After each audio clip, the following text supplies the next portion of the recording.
Now I'm heading up to the dock.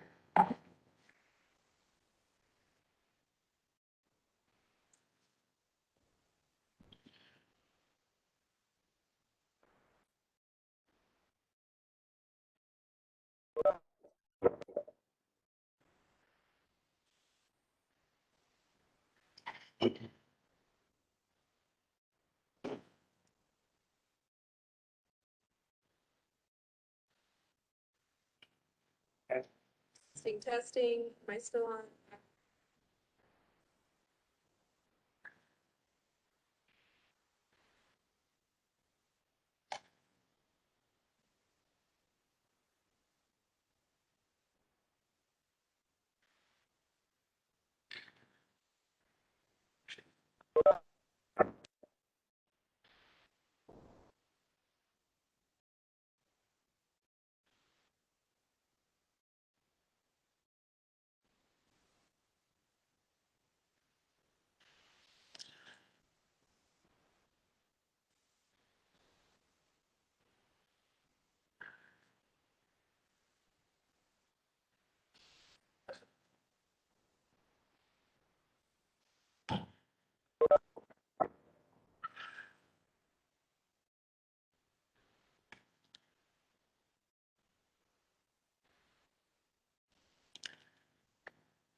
The first solar farm started going in around 2009. So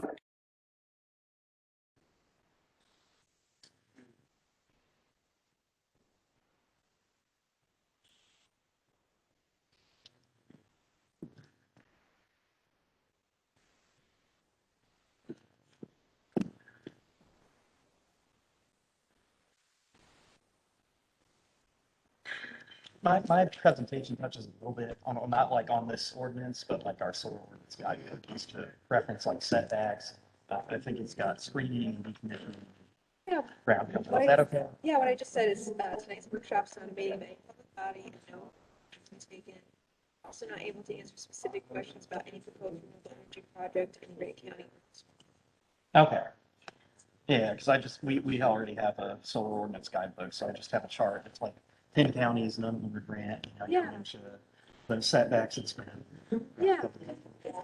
Stuff that the Purdue Extension is working on, right? Yeah, we kind of just made our own solar ordinance guidebook, because I've been going around the state and with all the counties making them and stuff. Yeah. Like become the solar expert. Yeah, So, because we met with like the Cass County Commissioners in June, so I made this like for Okay. that meeting, and Okay. we've just been using it ever since. um, But that's when we looked at it. so are you?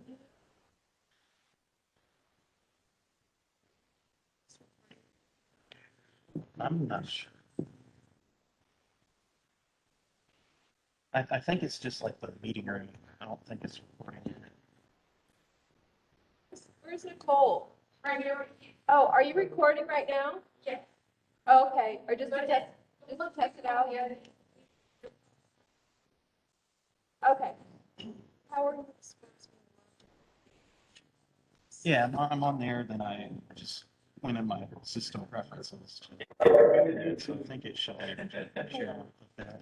And you're gonna come up here? Yeah, I can do that. Yeah, whatever works best.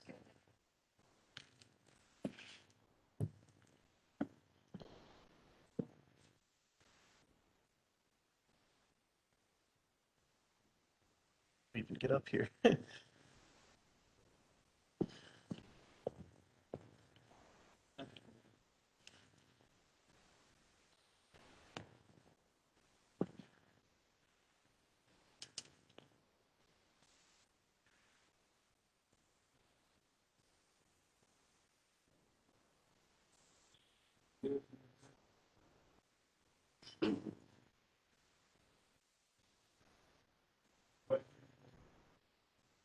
A little bit of it.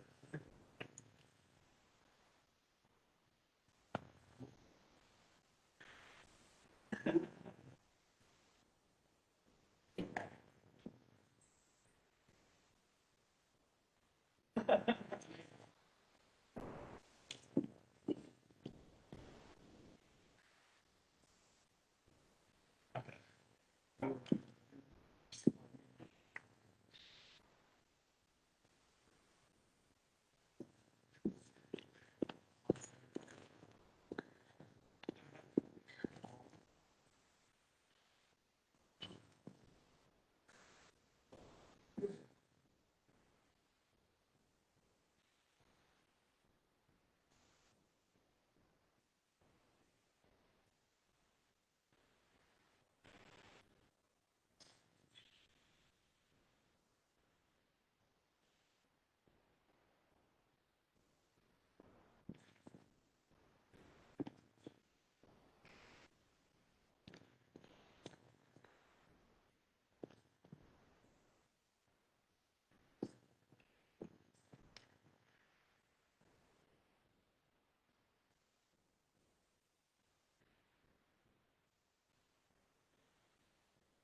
don't expect me to hop up on that stage, do they?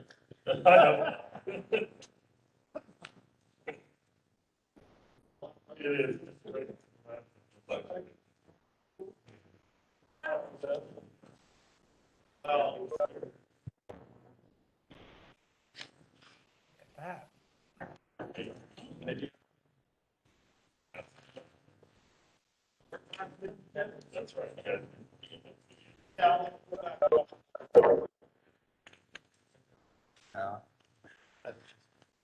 sorry, was there anything else?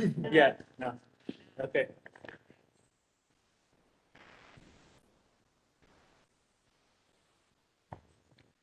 Yeah.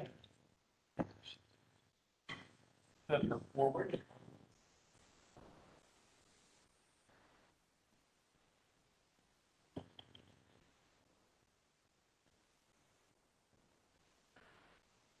If I put this up here, or do you need this?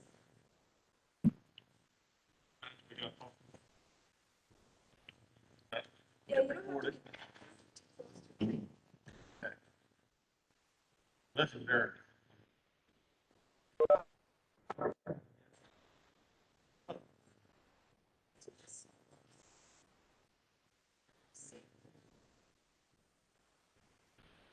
You, some of them are presenting different things, so.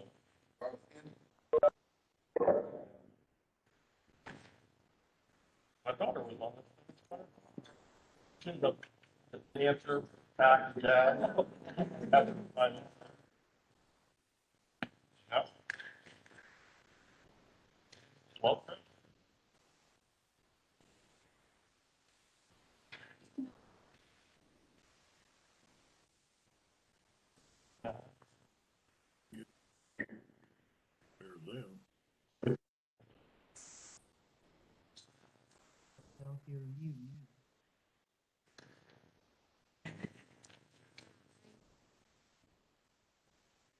I'm not.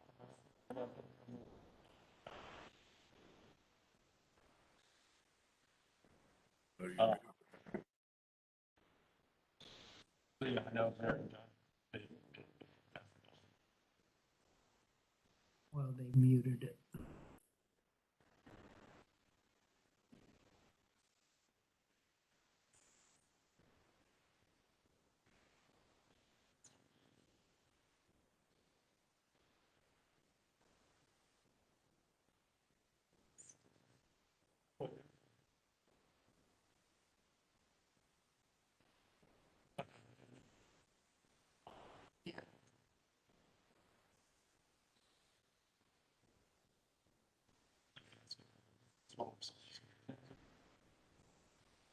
James, it's all like his escape silver and stuff. Yeah. No, Finally.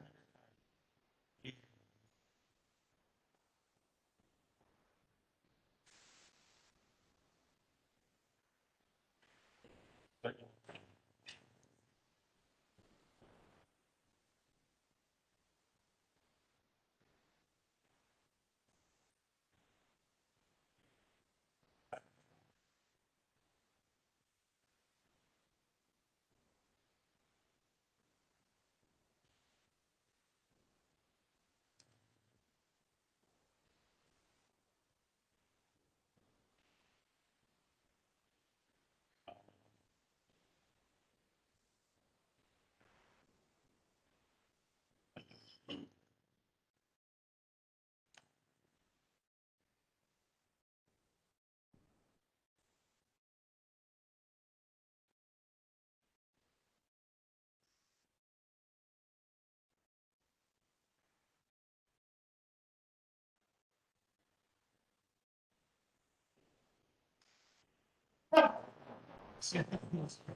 you. Yeah. There you go. Don't laugh. All. Then, back.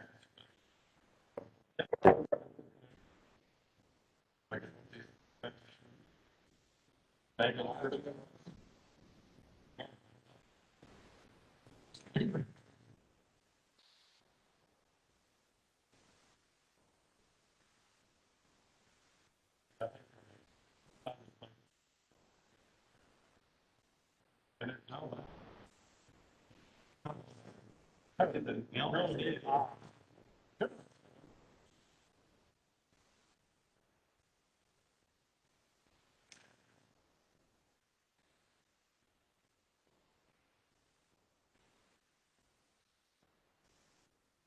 Yeah. Return ball.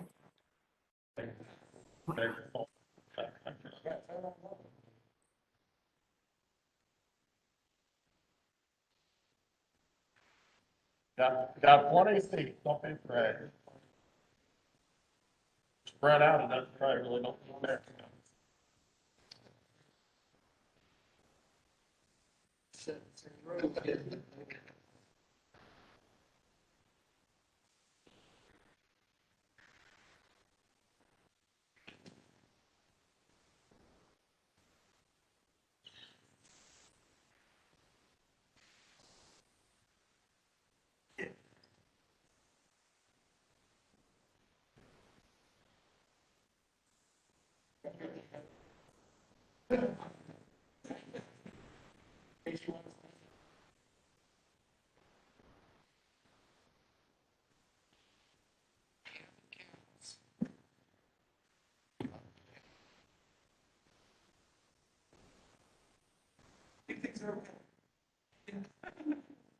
See you in a couple days.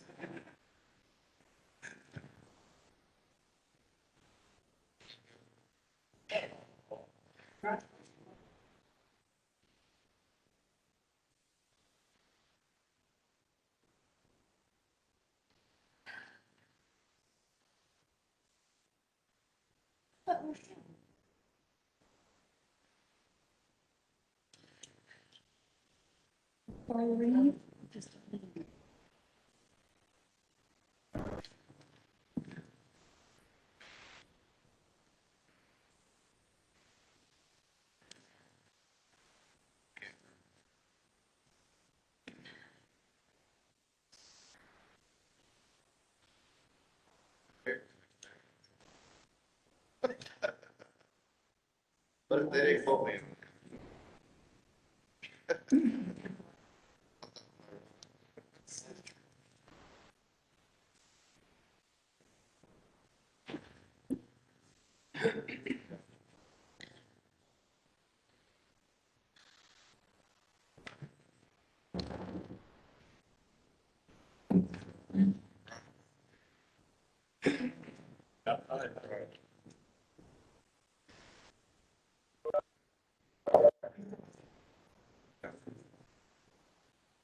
They want to make a story of their story.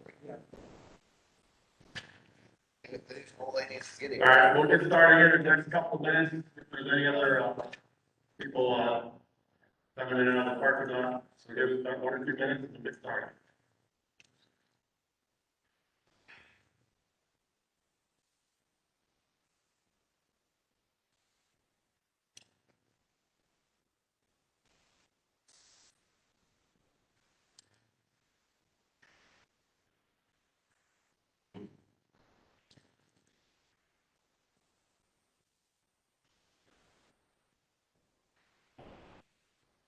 I've got-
All right, good evening and welcome to Marion High School.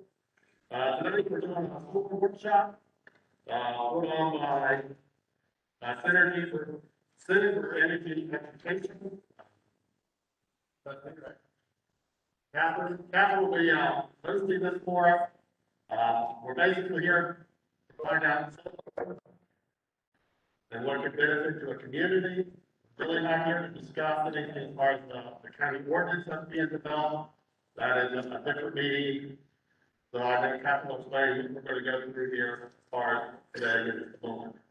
There are restrooms in the back, at the lobby, men's is off to this side, ladies is off to that side. So we'll just get started here.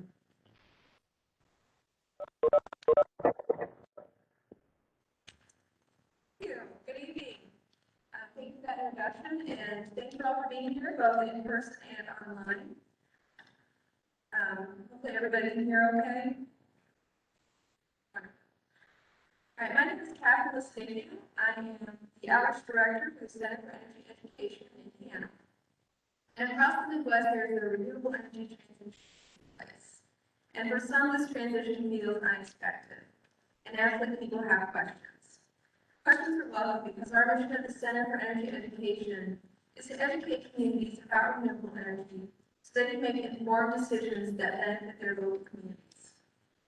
North Carolina, where our headquarters and main learning center are located, has experienced strong and steady growth in renewable energy development over the past decade. To give some context, last year North Carolina ranked 4th in solar energy development, and Indiana ranked 18th. There are also a number of counties in Indiana that have first-hand experience with renewable energy development via wind energy. The goal of this evening's workshop is to share knowledge, data, and resources collected from those who experience renewable energy development. Tonight we have presenters from both Indiana and North Carolina here to share their experiences and their expertise in renewable energy development, as well as the impact that development has had on their local communities in various ways. I want to be clear and reiterate tonight's workshop is not a meeting of any public body, or will any official action be taken. We are also not able to answer specific questions about projects being proposed in Grant County or in the surrounding area. At the end of all the presentations, there will be time for questions, and I'll explain that process when we get to that point. If you registered or signed in, we'll send a follow-up email with additional information and resources. I'd like to begin tonight's presentations by sharing with you a little bit more about the Center for Energy Education, and then take you on a virtual tour of a solar farm in North Carolina.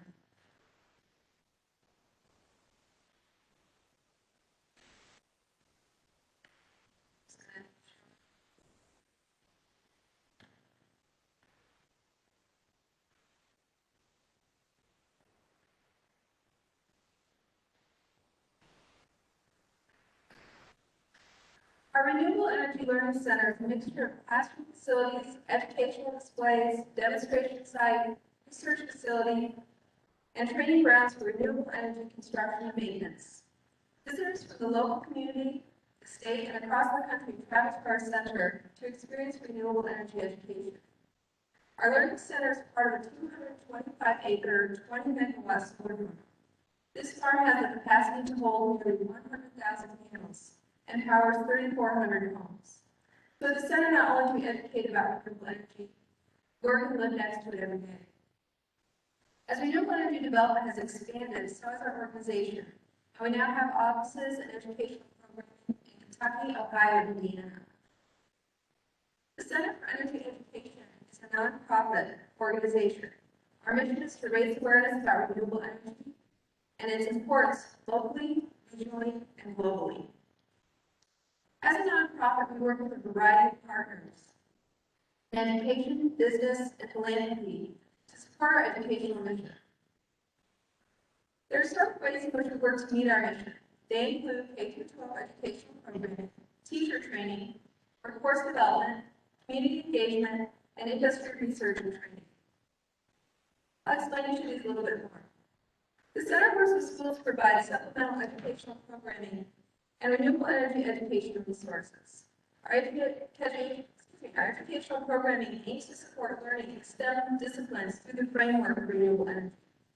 Our signature program is a Renewable Energy Summer Camp, which is a 4-day hands-on learning experience for middle school students that we provide at low to no cost. Teacher trainings are held separately or in conjunction with summer camp. These trainings aim to support teachers with resources and ideas for bringing renewable energy education into the classroom. With the renewable energy transition comes significant opportunities for workforce development. The Center for Energy Education supports workforce development by providing entry-level, utility-scale solar construction, operation, and management. This training supports workers in accessing local renewable energy jobs. These jobs can then serve as an entry point to long-term careers. The Center facilitates additional solar research and training programs on-site at our solar farm and out in the classroom.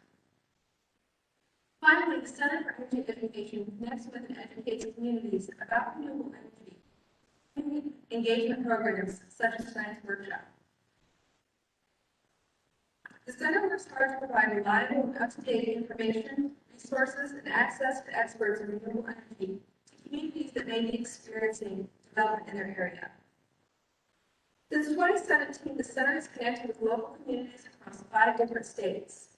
As part of our programs, we've had over 1,400 students experience our renewable energy summer camps, trained over 240 teachers, and over 260 successful graduates from our solar construction and safety courses, over 600 public officials, and had more than 1,300 visitors to our learning center.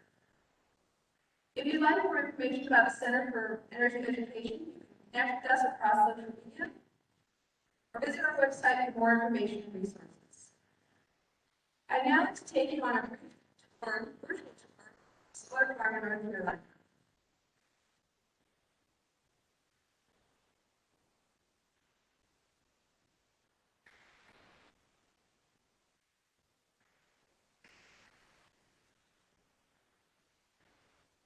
The first solar farm started going in around 2009, so there's not a lot of trained help out there. And that's one of the things we do at the Center for Energy Education is I teach a lot of classes for construction, so they'll bring in people with no training. We'll give them some of the skills they need to get on a site to be able to do an installation.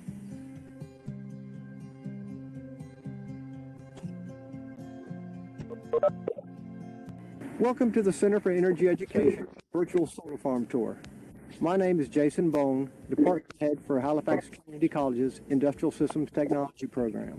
I also do solar training with the Center for Energy Education through courses such as construction and operations and maintenance.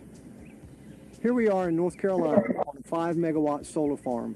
It sits on 55 acres of land and was commissioned in 2016. You may be wondering what makes a location optimal for a solar farm.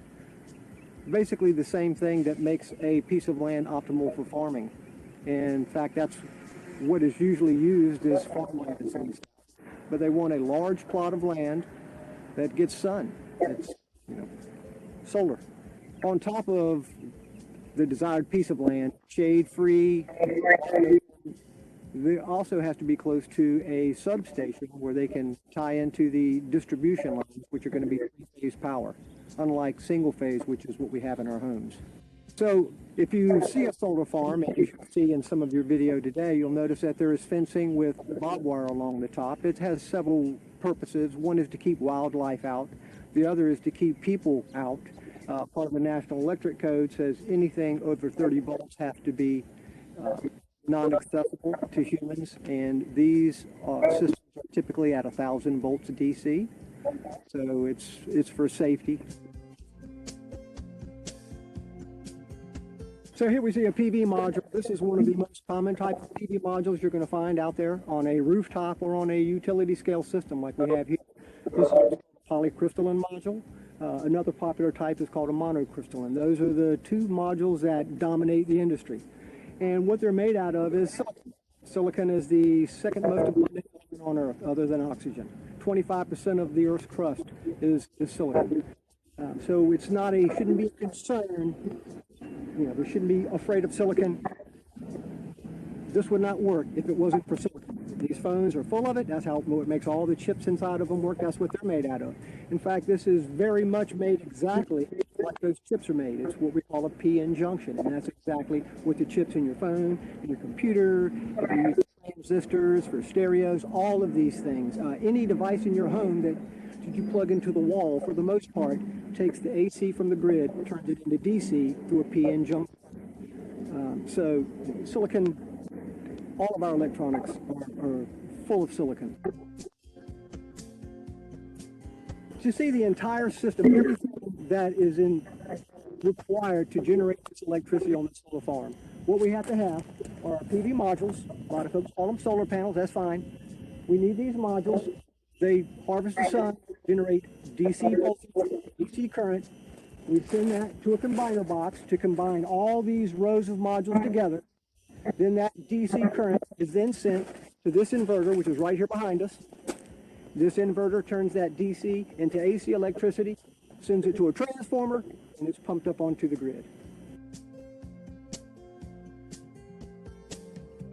Each string, as we saw earlier, was putting out roughly 1,000 volts at roughly 8.6 amps.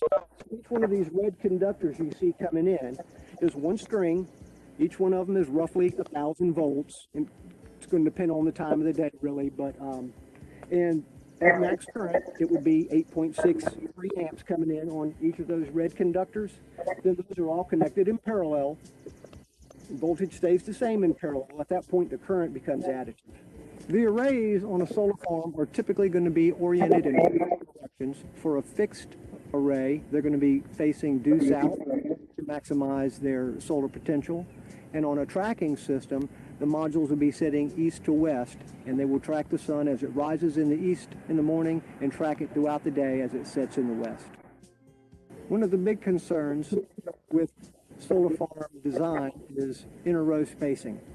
One of the concerns is we don't want the shade on row to be cast on the row behind it, as this would be detrimental to power production.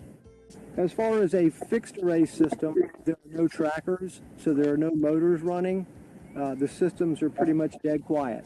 On a tracking system like we're on today, the motors, these modules are moving maybe 2 degrees every 2 or 3 minutes.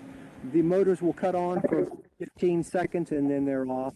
From where we're standing, and maybe you can see some of the tracking equipment behind us, it's virtually no sound at all. One of the big concerns that we hear being asked all the time from local people in the community is, will anything grow up under these modules? They have this idea that once these modules are put in place, nothing will grow under them, and once it's all removed in 20 to 30 years, the land is going to be of no use. But if you can look back behind me, you can see there's grass growing underneath these arrays. There's grass growing down all the rows.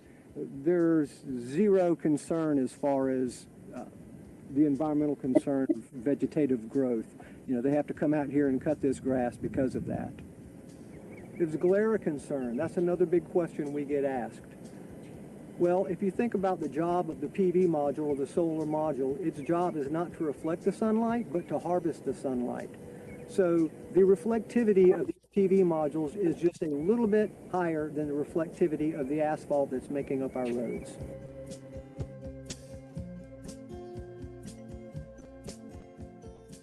There are many job opportunities working in renewable field or in solar in general. You could possibly go to your local community college and take courses in installation, system design. Those are the type of courses that I teach. Through the Center for Energy Education, I also teach courses in construction for the crews coming in to put these large-scale systems in.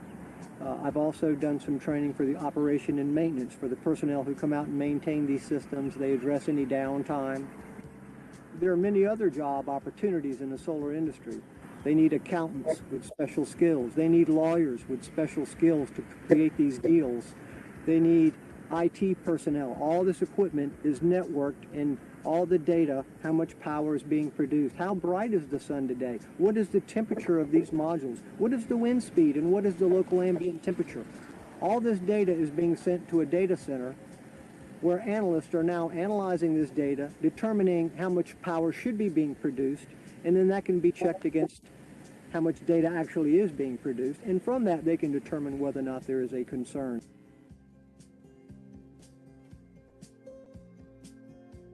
The lifespan of a solar farm is typically 20 to 30 years.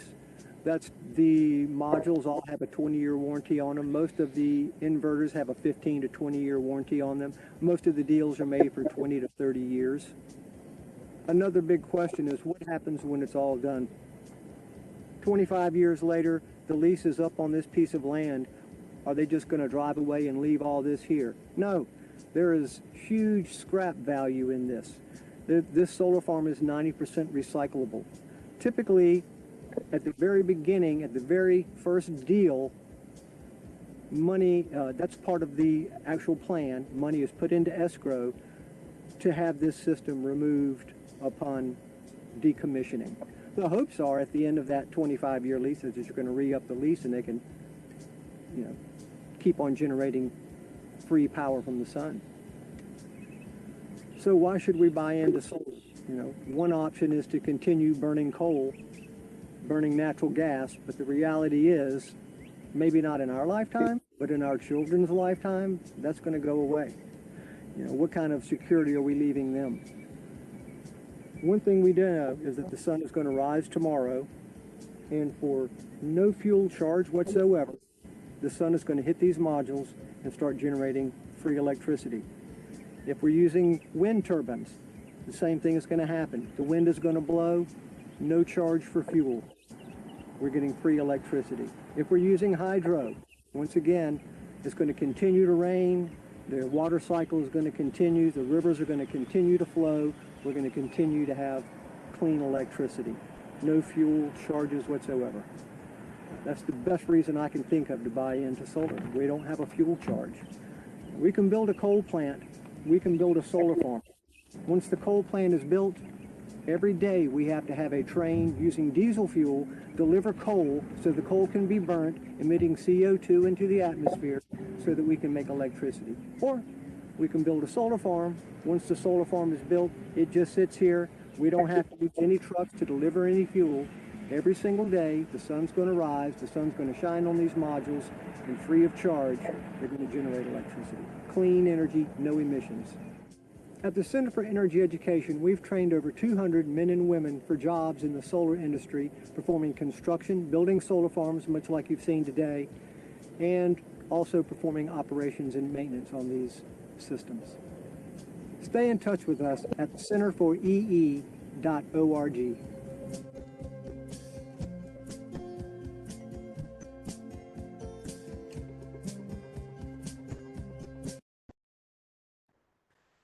Thank you. I'm sorry if there's a bad echo for those of you online. If you'd like to view that, you can also find that on our website and our YouTube page if you want to see that video again. Up next, we have our next presentation about protecting private property rights. We have Jonathan Kopp, he's the Indiana Field Director for Land Liberty Coalition. Here, just give us a moment to switch out.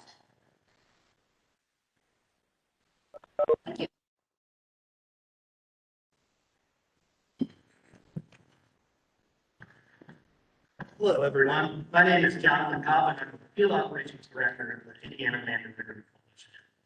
So the Indiana Land and Liberty Coalition is a conservative grassroots organization that's focused on protecting private property rights, increasing economic development, and lowering local taxes through all of the above approach to energy.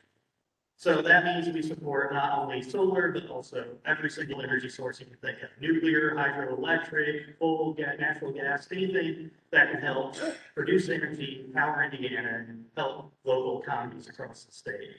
And in a state where only a few counties have coal, even fewer have natural gas reserves to tap, all 92 counties now have the opportunity to increase their tax base and generate low-cost energy by cultivating the power of the sun. So this is our team. I'm in the picture on the left, and our Indiana Conservative Alliance for Energy, which we're a project of.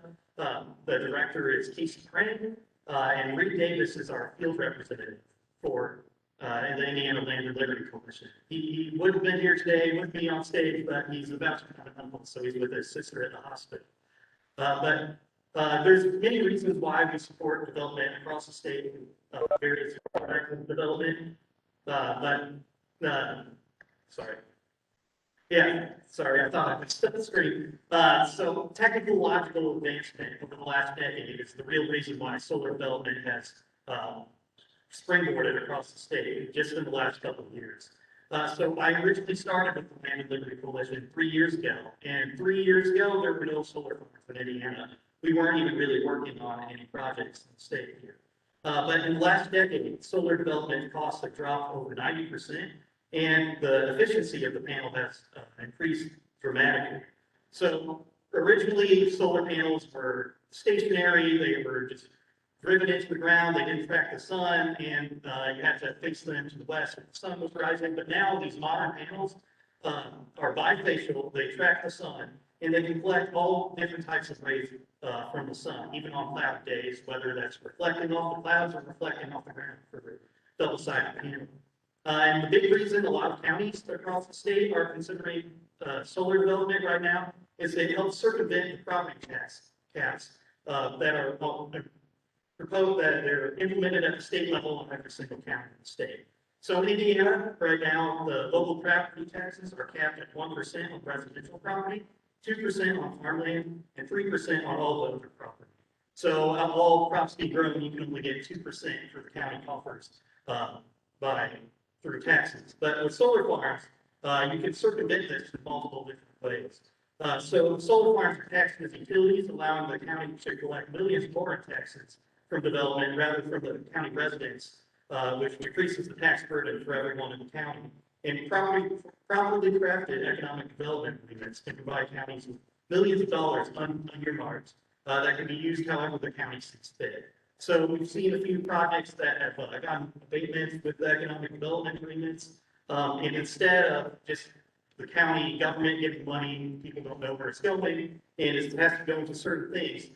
Usually they'll get money up front that the county, the council, the commissioners can use however they see fit for the community development projects, whether that's community centers or anything the local leaders elected see fit. And then the third reason we're seeing a lot of development right now is this is an increasing and diversifying income streams from farmers and private landowners. So in the past year or so, crops were trading at their lowest level in decades. Now it's boosted up a little bit. The farmers are still dependent on the weather or droughts or whatever the crop production is for that year. So leasing some of your land for solar farms allows farmers to get a stable drought-resistant income that goes far above the rate for crop production, and it allows them to keep the land in their family name. We met landowners where they're fifth-generation farmers, their kids went off to college and they're about to retire. And they can either sell the family farm or they can lease the land for the solar project and get more money than they ever could have imagined. So these are some of the reasons why solar development has sprung up all over the state. And because of that, nearly half of all Indiana counties have now passed the solar ordinance. As of now, at least 45 counties have, they've passed solar ordinances into law. And many counties, including your own, are developing solar ordinances right now. And as I mentioned before, a couple of years ago, there were no solar projects even approved in Indiana. Now there are many approved and one's even officially completed. So in the past couple of months, Mammoth Solar, which is the largest solar project in the country, Dunn's Bridge 1, which is in Jasper County, Bellflower Solar, which is split between Henry and Rush County, and Indiana Crossroads Solar, which is in White County, have all recently broken ground. In the past couple of months as well, Appleseed Solar in Cass County, Lost Creek Solar in Alaska County, Mammoth Solar in Alaska County. It's split between two counties. And Dunn's Bridge and Jasper County have all recently been approved as well. And what's exciting is this can help generate a ton of tax revenue for counties that are in desperate need of it. In Jasper, the Schaefer's Generation Station, a coal plant there, has been open for decades and decades. And the utility up there, NIPSCO, is shuttering it because of the cost to bring in fuel for the plant and just the daily operation. But now they're able to build what would be 700 megawatts of solar, replacing the tax base in the exact area where the coal plant was, in the same township. So that community gets their tax base revenue. They don't have a 60% or so decrease in the tax base, which would increase the taxes on everyone in the county. And the farmers in the area are making more money than they ever would have living next to a coal plant. So Indiana right now has more proposed solar on both the MISO grid and the PJM grid, respectively, than any other state. So the MISO grid is sort of the Midwest, the mid-intercontinental operating system, and then the PJM stands for Pennsylvania, Jersey, and Maryland. So it's sort of the East Coast power grid. So Indiana is situated right in the middle. So we're great area for development since we can keep the power locally or send it anywhere in the country. So solar, we hear a lot about land use and prime farmland and how to best utilize all the land in the county. So it does sound a little intimidating with all the gigawatts of solar come in, but do not worry we're not going to have 40 gigawatts of solar farms. So the Solar Energy Industry Association, they said less than 1/10 of the proposed solar in Indiana will actually be constructed. So that 40 gigawatts will leave more around 4.4 gigawatts. Currently, Indiana has over 15 million acres of farmland, which produces mostly corn and soybeans. And of those 15 million acres, 213,000 plus are currently in the Conservation Reserve Program, which is a government program where the government literally pays you to not use your land. So instead of land being taken out of production to generate energy, which is happening through ethanol, all types of biofuels and solar, the land is just not being utilized whatsoever. So breaking down sort of the crop production in Indiana, 47% of Indiana's corn already goes to energy production with ethanol. And nationally, around 40% goes to ethanol, and nearly half of all corn goes to livestock. So in similar states like Iowa, 57% actually goes to ethanol, 33% goes to livestock feed. Then for soybeans, 77% goes to livestock feed, and around 4% goes to biofuel. And just over 20% is what you're actually consuming, whether that's tofu or soybean oil for cooking or whatever else is made out of soy. But most soy is consumed in Asia, and in 2020, 55% of U.S. exports and soybeans went to China, and China uses over 1/3 of the world's supply of soybeans.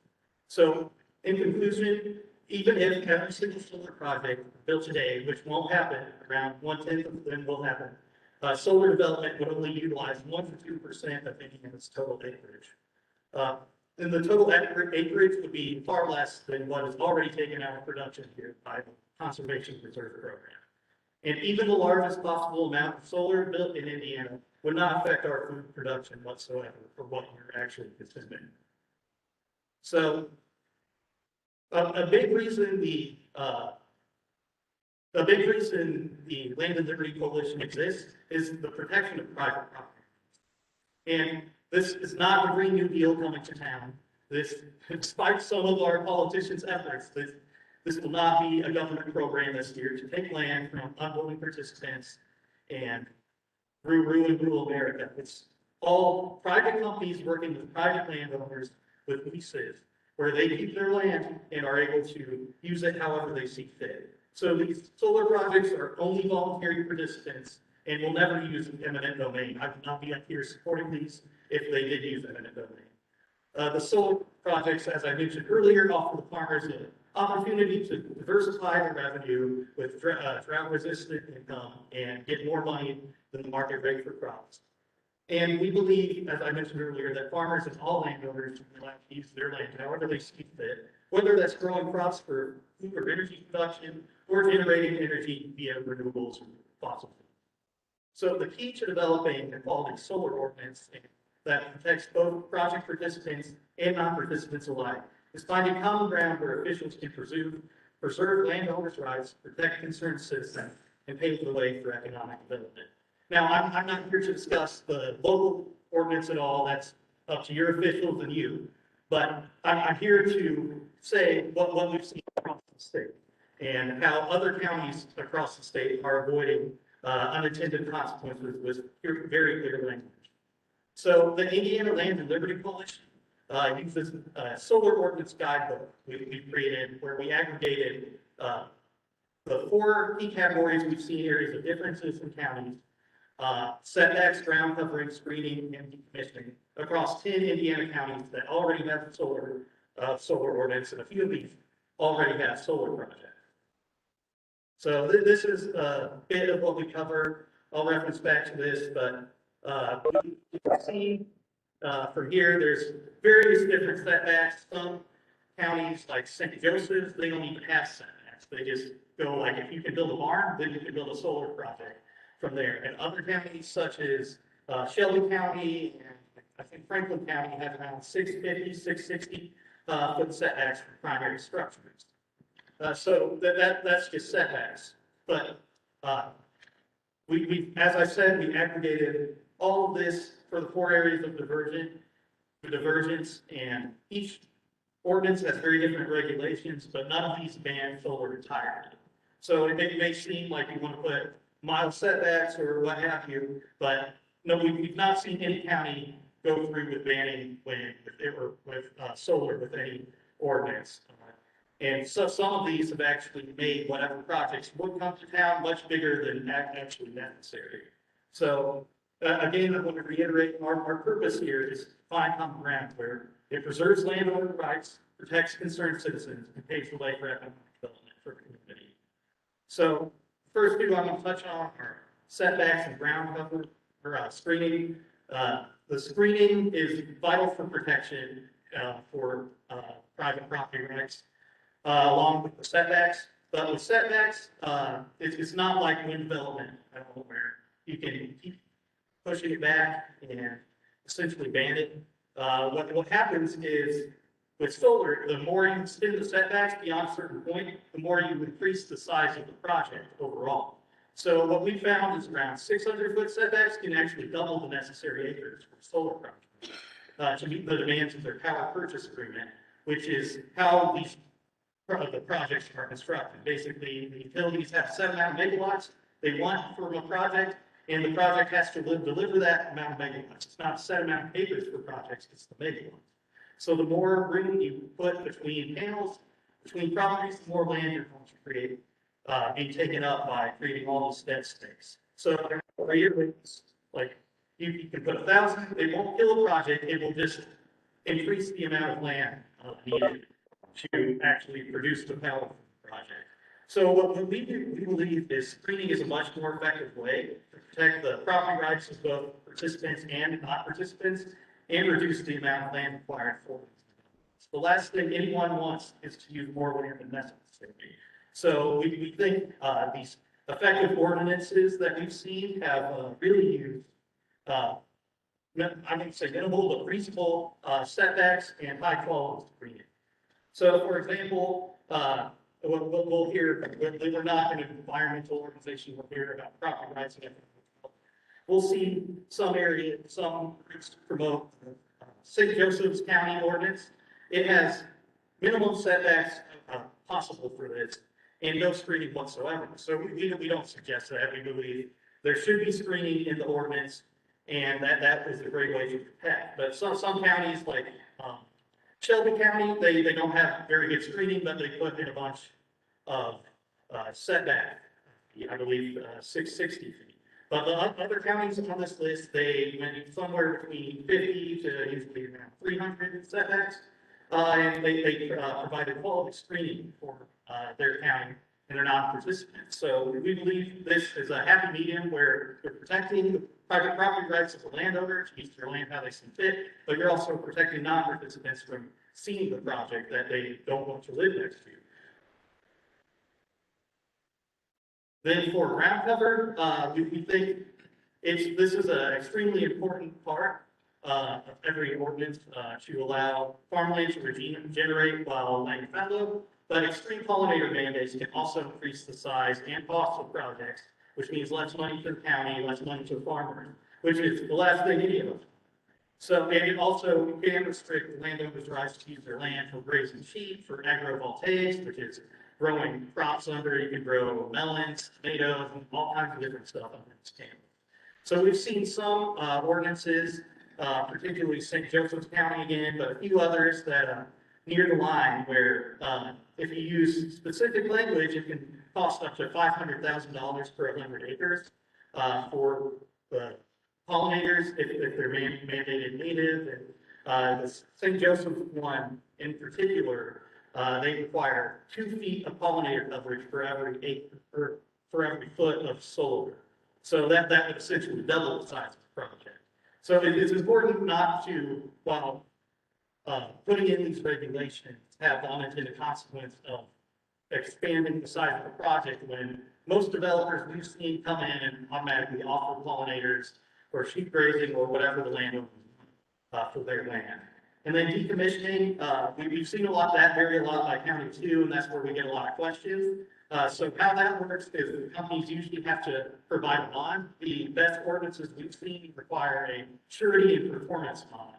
And then they allow the county to reevaluate and update the bond every 5 years. So as we're all dealing with now, if there's inflation increasing in the next 5 years, the county can come back, adjust it for that. They can do all kinds of stuff if they don't think the money's going to cover. So this protects the county, makes sure they get the best deal possible, and protects landowners. So but I won't take up any more time for all of you. If anyone has questions, I'm happy to answer them at the end. Or if you want to reach out to me personally, I put my email on the slide as well, and I'm happy to connect with anyone after this. So thank you for your time.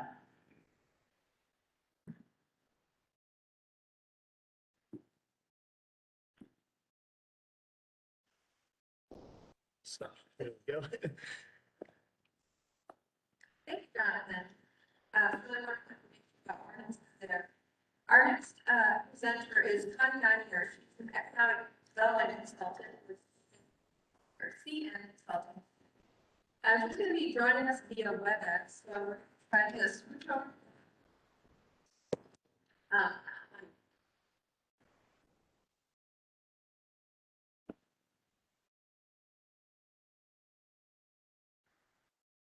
Okay, good evening, everyone. You should be able to hear me and hopefully see my PowerPoint presentation if I can get it to advance here. For some reason, it's not. There we go. Okay, as was mentioned, I'm Connie Nininger. I am an independent consultant in economic development and renewable energy. A little bit of history. I was the White County Economic Development Director for several years during the development of the second wind farm in Indiana, the Meadow Lake Wind Farm, which now has expanded up to 7 different phases, and also several other renewable energy projects. And then after that, I went to the Indiana State Department of Agriculture as their Economic Development Director. So working in rural communities And one thing, I want to talk about is the economic benefits that these types of projects will bring to your rural communities. Economic development in a rural area is very difficult, much more so than most urban or metropolitan areas. Many times we're sitting there waiting for the next Honda plant to drop in our laps, but we don't have the infrastructure, we don't have the workforce. There's just a lot of things that are missing that make us attractive to those types of developments. So what we try to do is take a look at what can we use how can we use the resources we have today to benefit our economies in our rural communities. And so renewable energy is one of probably the easiest and best ways. And this is a list that comes from Hoosiers for Renewables. I did do some work with Hoosiers for Renewables to help promote renewable energy. And they, like I, are out there trying to help educate local elected officials and the public at large about the facts on renewable energy. We always make sure any information that we put out there is fact-based, research-based through universities or the National Renewable Energy Lab. And we want our elected officials to have the information so they can make informed decisions. And so a couple of things though. Renewable energy is homegrown natural energy. As was mentioned, that many other types of energy sources, they need a raw material. The sun is there for us, the wind is there for us, so let's utilize that resource and put it to use here within our own communities. Also, renewable energy is a low-cost, reliable energy, and I'll go into some more details with that shortly. It does bring local benefits into our communities, and it really helps keep Indiana competitive, not just within the state, nationally, but also in the global marketplace. So when I talk about the cost of renewable energy, back in 2010, we had just a little bit of wind energy at that point in time, and it was basically in White and Benton counties.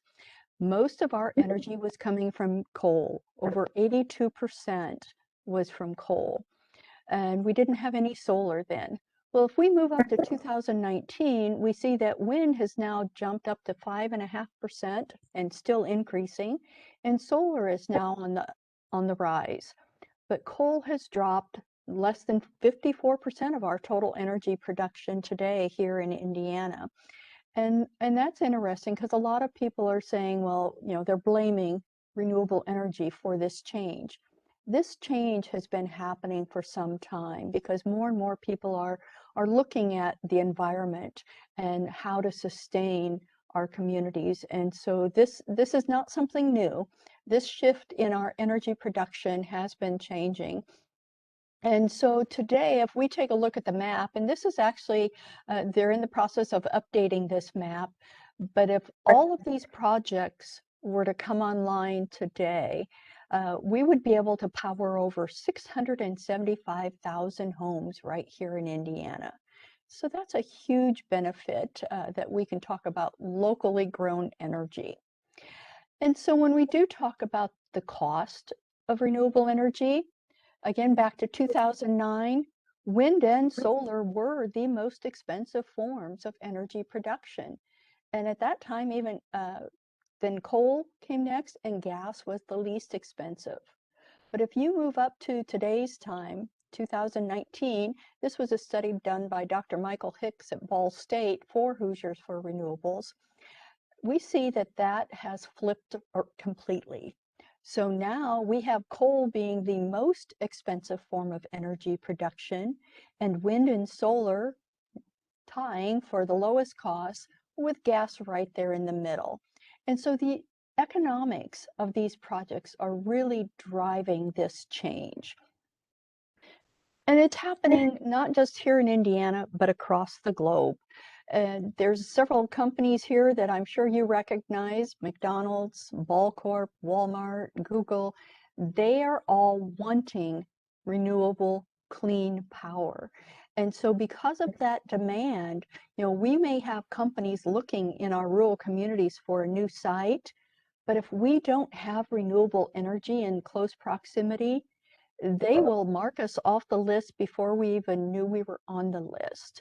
And so that's why it's important for our rural communities to look at these opportunities in renewable energy. And they do provide community benefits. It adds to your assessed valuation. It helps decrease our tax rates. And as you all know, when our assessed valuation increases, what generally happens? Our tax rates go down. And I can give you an example here of what happened right in White County. When we were starting to work on the renewable energy projects here in White County, we were looking at an average tax rate of about $1.39 per $100 of assessed valuation. My husband and I actually owned a convenience store in Monticello, which was 16 miles away from the wind farms. And our daughter was managing that for us. And every year when she would get the tax bill, she would call and say, "Mom, the taxes went down again for our real estate." And I said, "That's thanks to the wind farms. Even though we didn't have a turbine on our property, it still impacted everyone in the county by adding to that assessed valuation and decreasing the tax rates."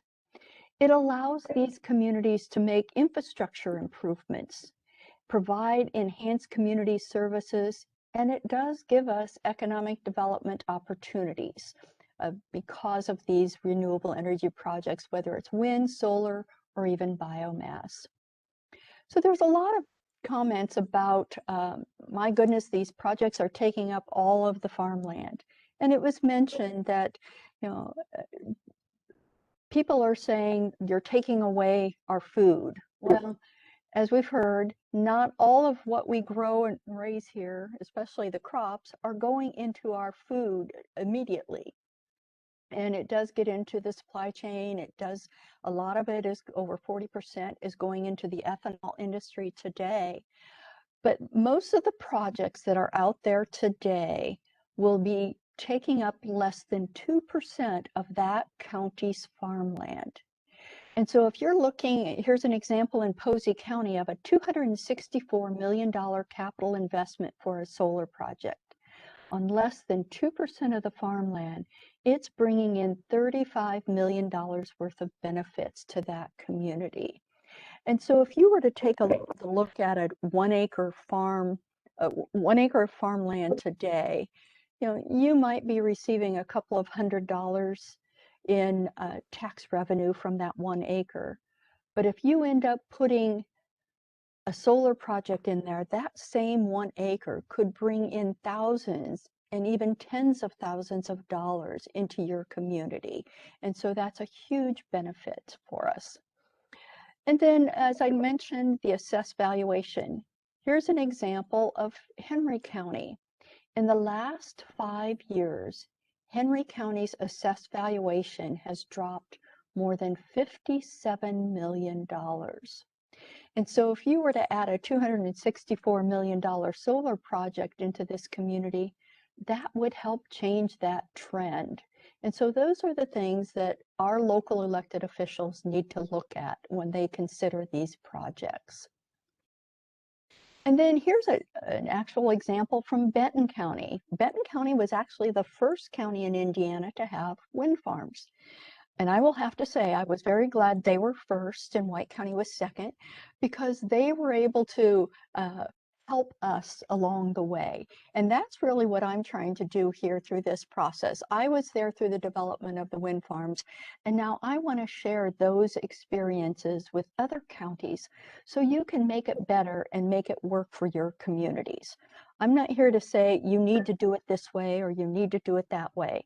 It's about giving you all the information so you can decide what's going to work best for you. But in Benton County, back in 2007, before the wind farms started coming online as far as assessed valuation, the top line, the green one, shows the average real estate tax rate in their towns. It was at $3.50 almost. And the bottom line is the average overall for the whole county. That was at $2.87 per $100 of assessed valuation. After the wind farm assessments came online, you can move up to 2018 and you can see what happened to those tax rates. The average overall county or town rate went from $3.49 down to $2.73. And then the average rate overall for the county went from $2.87 down to $1.61 per $100 of assessed valuation. That's a huge benefit. And in White County, for our example, we started at $1.39 in our rural communities. The tax rate went down to less than 90 cents per $100 of assessed valuation. So what does that do to help your communities? It helps people who are wanting to build homes. They will have lower tax rates, so it helps them put more money into the actual structure. Companies will have lower tax rates, so they can have more dollars to invest in their workforce and in their community. It makes you more competitive as a community. And so another thing that communities really need to look at, especially the elected officials, is the cost of doing business, or what the cost of community services. Larry DeBoer from Purdue University did a study a while back on the cost of community services. This study is statewide, and you can actually pull it up and look at each county's rate. But if we start at the left under the residential tab, for every dollar invested in a residential property, whether it's building a new home or putting a garage on their home, it is going to cost the county or the community $1.23 to provide all the needed community services. So basically, when people say we want residential development, you need to realize that's costing you more than what it's giving to you. For every dollar invested, it's costing $1.23. If you're looking at businesses, retail businesses, even industrial facilities, manufacturing facilities, for every dollar invested, it's costing the community almost 43 cents. So at least you're in the black, you're about halfway there. But for investments going into agricultural areas, whether it's a confined feeding operation or whether it's a wind or solar project, those types of projects only cost the county about 30 cents for every dollar invested. So that's 70 cents that's going into your county coffers to help pay for services in other areas that are needed. And so that's something to take into consideration as you look at these types of projects. And so it does bring even more local impacts. For example, a 200 megawatt solar project that's under development today here in Indiana will spend roughly $1 million annually in payroll, supplies, and services. Those are money spent within the community. They're buying gas, they're workers. They look for the workforce within the community so they don't have to drive distances. It helps the overall economic impact of that county. And then I want to talk a little bit about the land use and farmland itself. Many people say we're taking this farmland out of production forever. It's never going to go back to farmland. Well, I think I'll argue with them a little bit on that point. First of all, farmers are just like every other business. They need business diversification. And if you ask for any agricultural or crop expert, they say we cannot continue to grow just corn and soybeans in our areas. We have to diversify. And so a solar project especially allows for that diversification. When they put a solar project in, first of all, it's minimal disruption to the soil. They're not putting in cement to hold these tracking systems. They're not putting in rocks to hold the tracking systems. They're pile driving, usually U-channel, down into the ground with nothing else around it that they set the tracking system on, and then the solar panels. So when it is time to remove the solar field, all they have to do is remove the panels and pull those U channels straight up. And the soil is actually a little bit better than it was before because, first of all, it helped aerate the soil. But they do plant different types of vegetation under those panels. Different zoning ordinances in counties require different types of vegetation.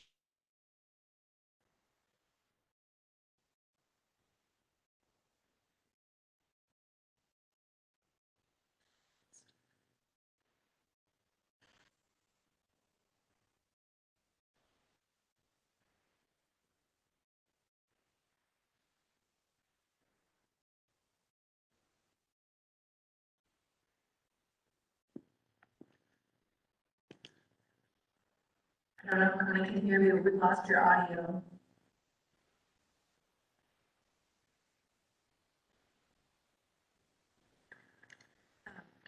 Did Connie possibly lose her connection?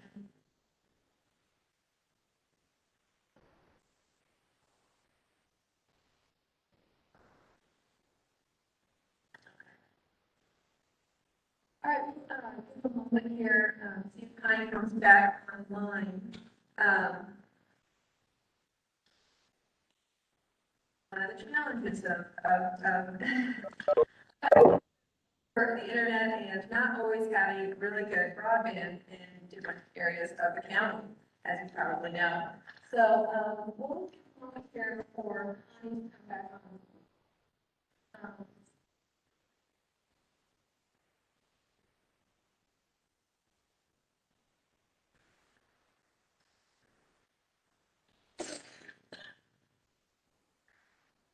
Can we switch over to another presenter? Yeah, our next presenter is Rich Kirkland. So maybe if Connie comes back on, we'll have her finish up doing some really great specific to Indiana. Very nice. But we have Rich Kirkland. He is with Kirkland Appraisals, and he's going to talk about solar facilities. So, okay.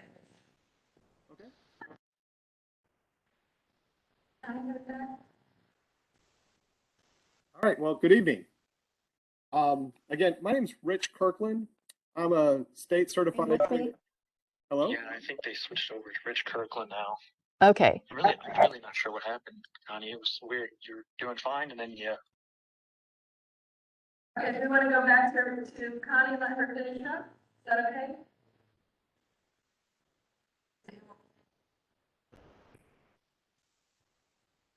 Okay.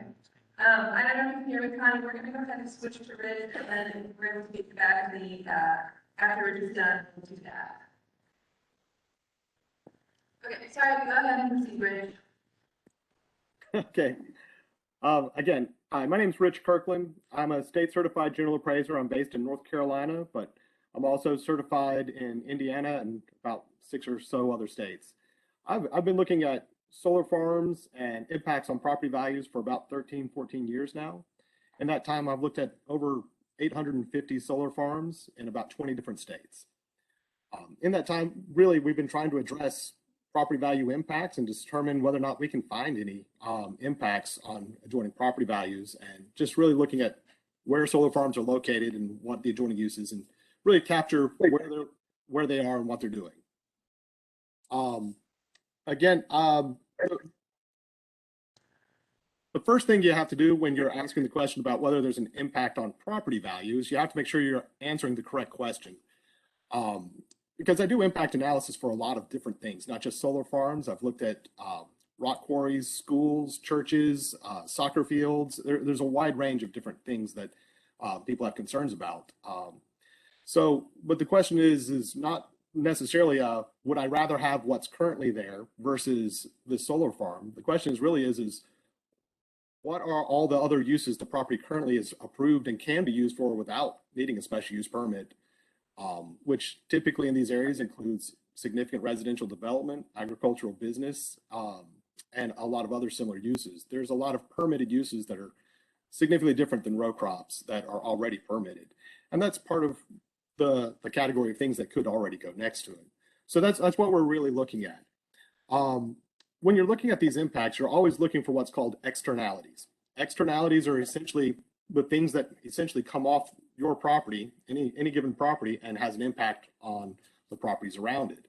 Externalities that typically have an impact on property value, there's sort of a hierarchy that goes to that. When I look at a wide range of different uses, the number one thing that causes the biggest impact is hazardous materials. Anything that can pollute the water, the soil, or the air can have significant impacts on adjoining property values.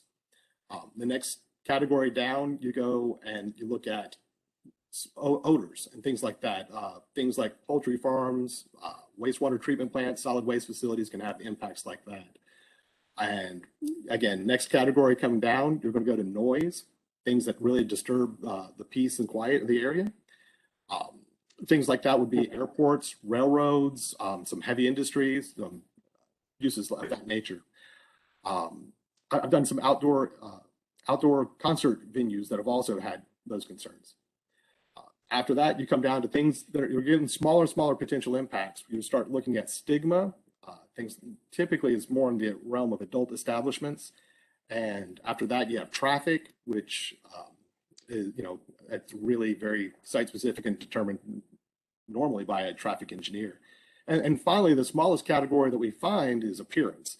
And all these categories, the only externality that really triggers for a solar farm is appearance.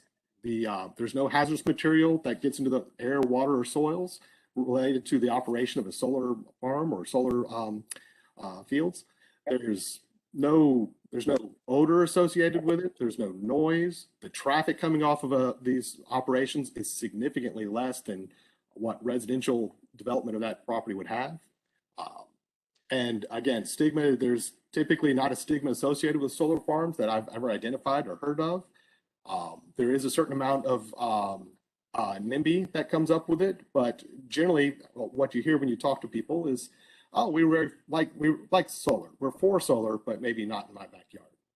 So there's no stigma that we've attributed to that. And appearance is the one category that really comes up again and again in relation to solar farms. And hey, I just don't want to see it.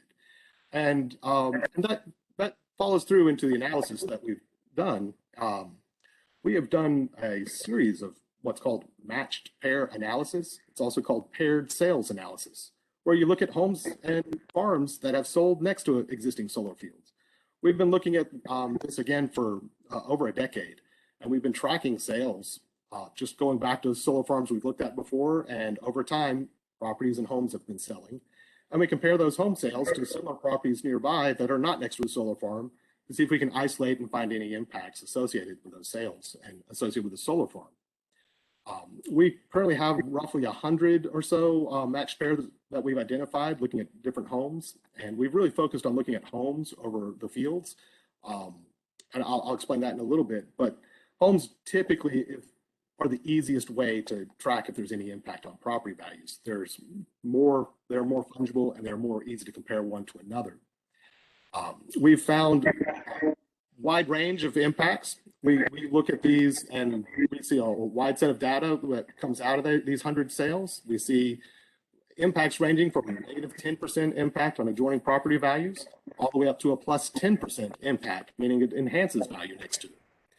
But when you put these and you chart these, you can see that the vast majority of these results come up hovering right around zero. They're all really hovering plus and minus 3%. And again, that's a standard data distribution you'd be expecting. There should be outliers that show some negatives and show positives. But 80 to 85% of the data points we find fall right there in that category, right there hovering around zero, showing no impact. Roughly about 5% of the data points we find show a negative impact, and about 10% of the data points we have show a positive impact.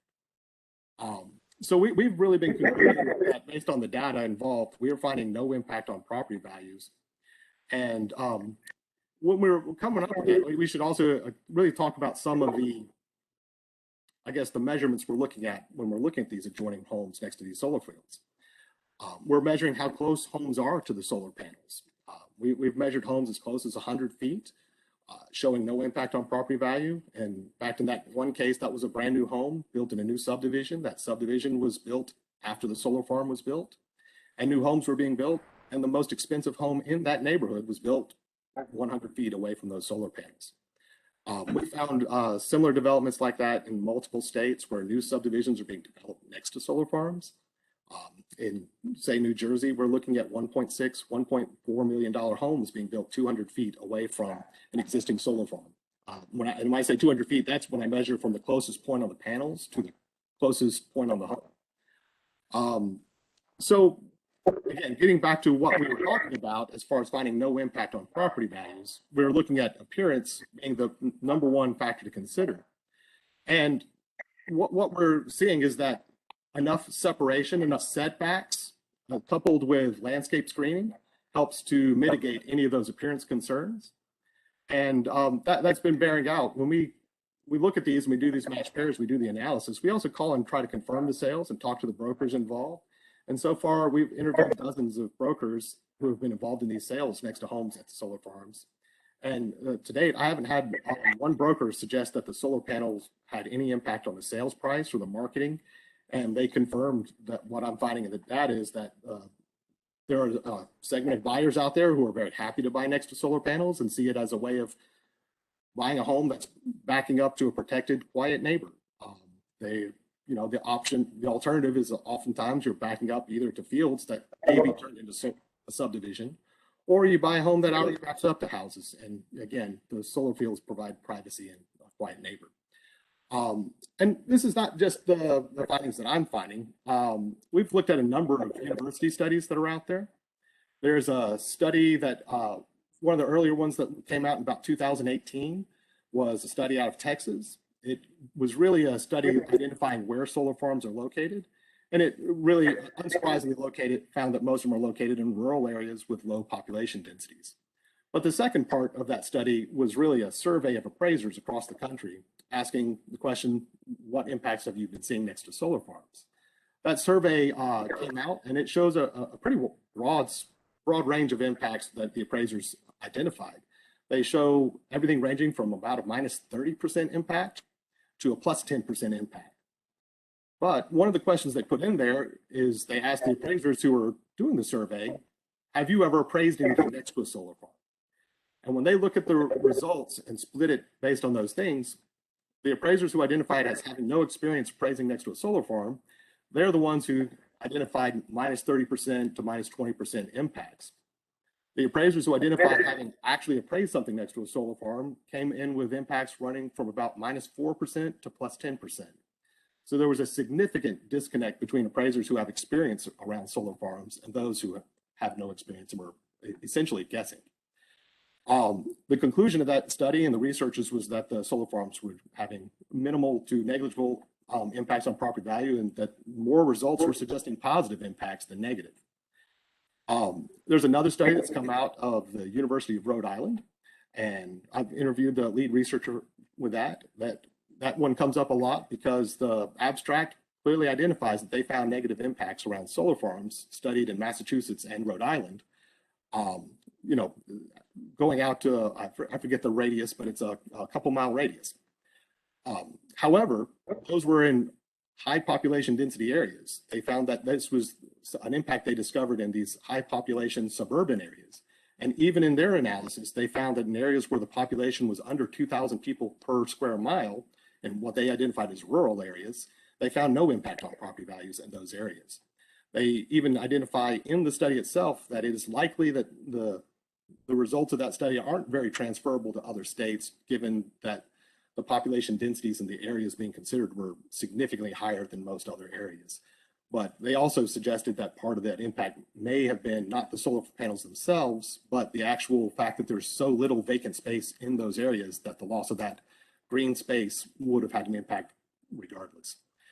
So again, in rural areas, the University of Rhode Island study is supporting a finding of no impact on property values.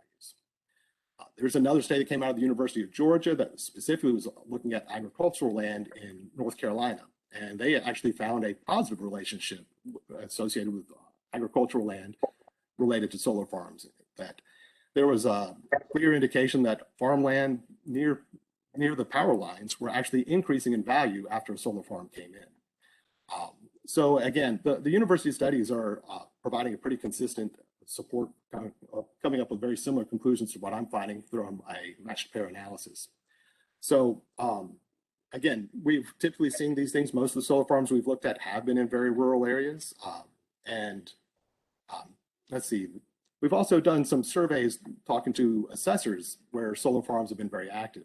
North Carolina, we've had solar farms for over 10 years, and we've surveyed and queried all the assessors in the state to find out how they're treating properties next to it, because they have to keep track of this and look at that. Right now, of all the assessors I've been able to get responses from, we have 0 responses suggesting there's been any negative impacts related to solar farms, and we've had several that suggested positive impacts.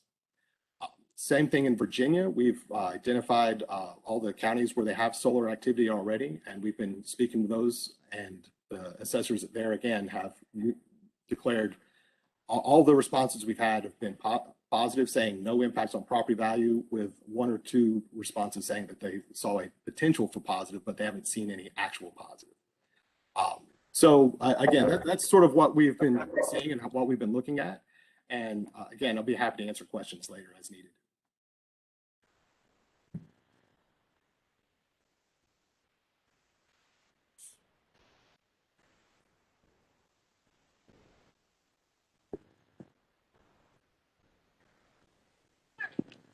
Sorry, I was trying to find out how the sound quality was for the people online. Connie's gonna try to come back and, she's just gonna, because she's having some bandwidth problems, she's gonna try through the last few slides that she had. She'll just kind of talk about what she was going to show you, but we'll keep we'll keep the video off so that hopefully the audio will work and she can pick up with last few points that she was going to make as part of her presentation. So if we can make Connie the host again, and thank you all for bearing with this. You think after like 2 years of this, we'd have it all sorted out, but technology always has its way of happening. So, Connie available to talk to her for the last? Okay, I've got my video on, but if it starts, give me a signal if something starts happening, and I'll shut my video off and just use the sound for right now. But I won't show the PowerPoint. So I was talking about the land use and the farmland benefits and the diversification of the land for the farmers, and how some of them can graze their sheep under there. Again, working with a solar project early on in the process, the farmers and landowners can let the developer know what it is they want to do with this project. So if they do want to graze sheep, or if they want to raise certain pollinator, have a pollinator habitat, it's important to communicate with them. The other thing about the solar projects, I'm sure many of you have heard of the Land Set Aside Program, the Conservation Reserve Enhancement Program, CREP, where the USDA, U.S. Department of Agriculture, pays farmers to set aside so many acres for years, sometimes up to 15 years, and actually they've just extended that up to 30 years, and they get paid for not growing crops on that land.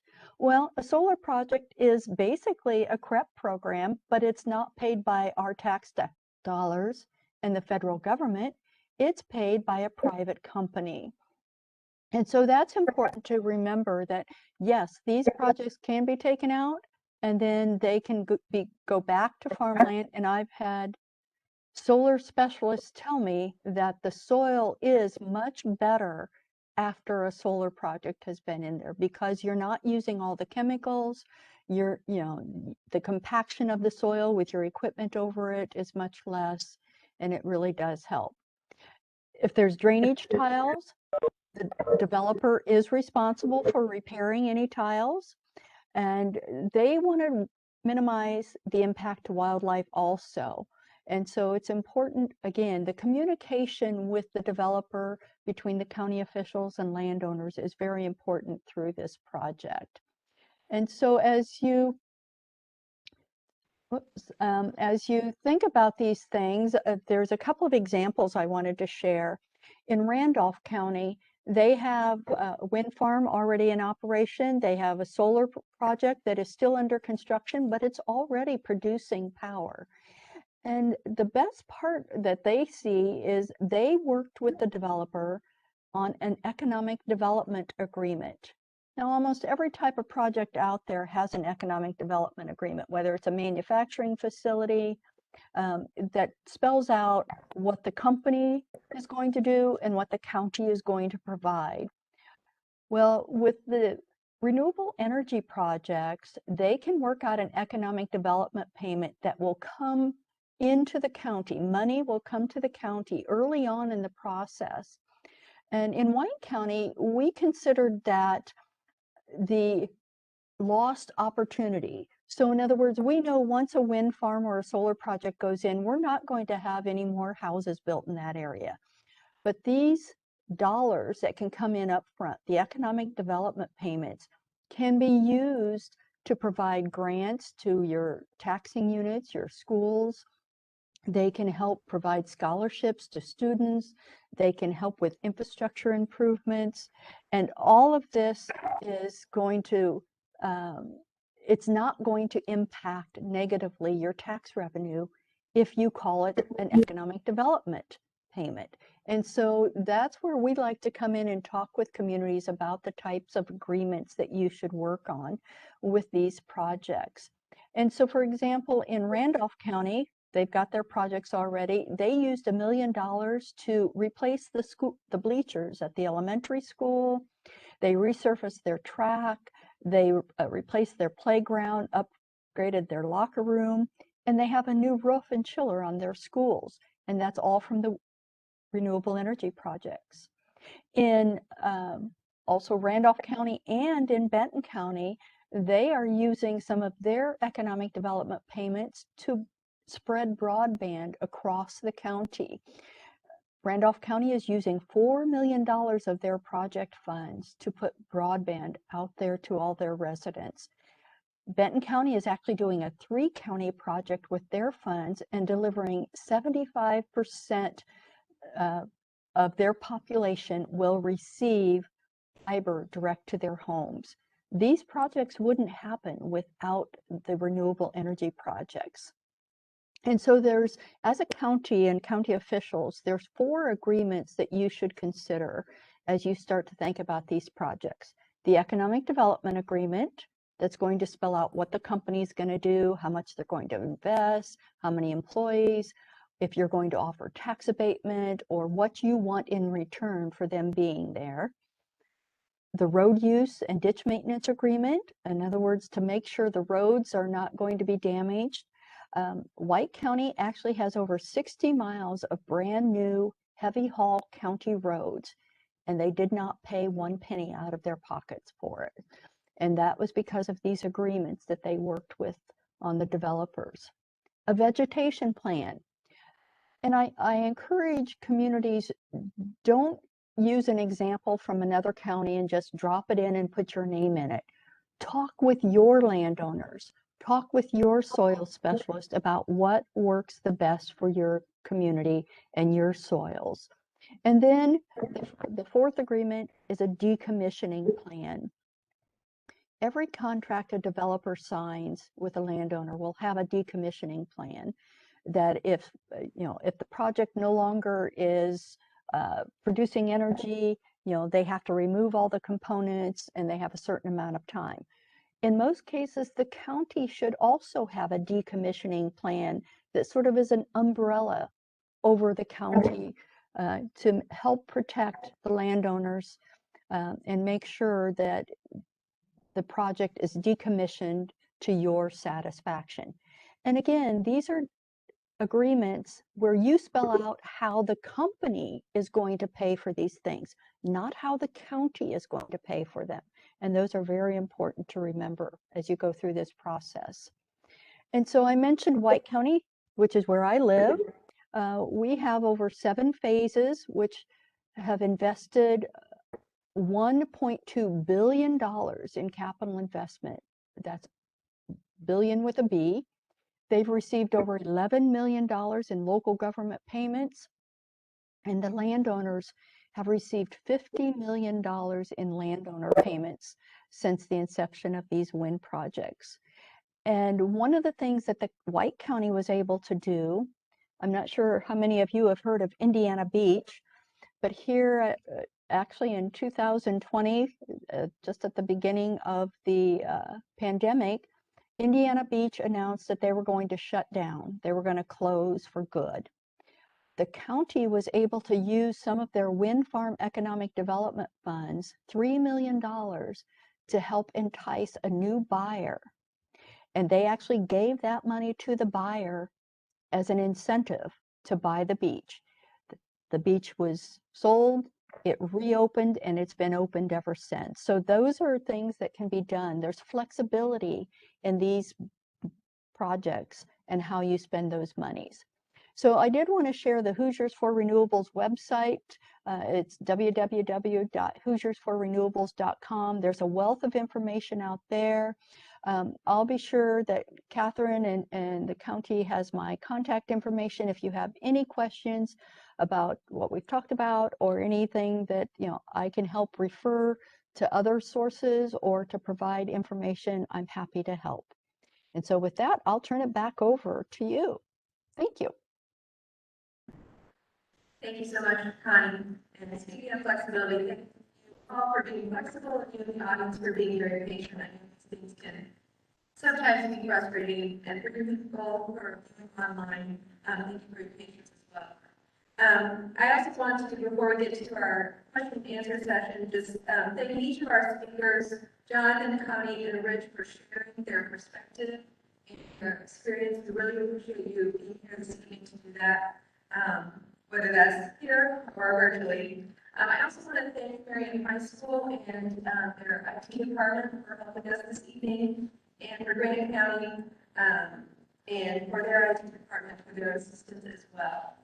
So we're going to open up to questions. We were actually able to finish real quick early. So about half an hour here for questions. And if you're here in the audience so that our, it's called the OWL, can capture your voices, if you can come to where that pink line is, and just let us know, yeah, right there, let us know what your question is.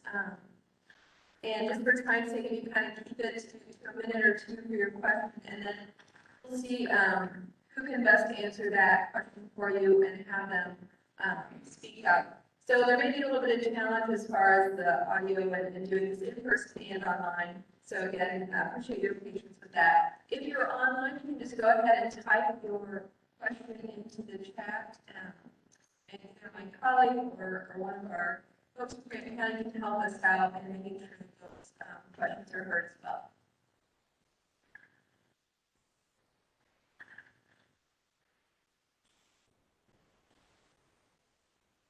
Yes, please. Hi, one of my questions that I had, why Indiana?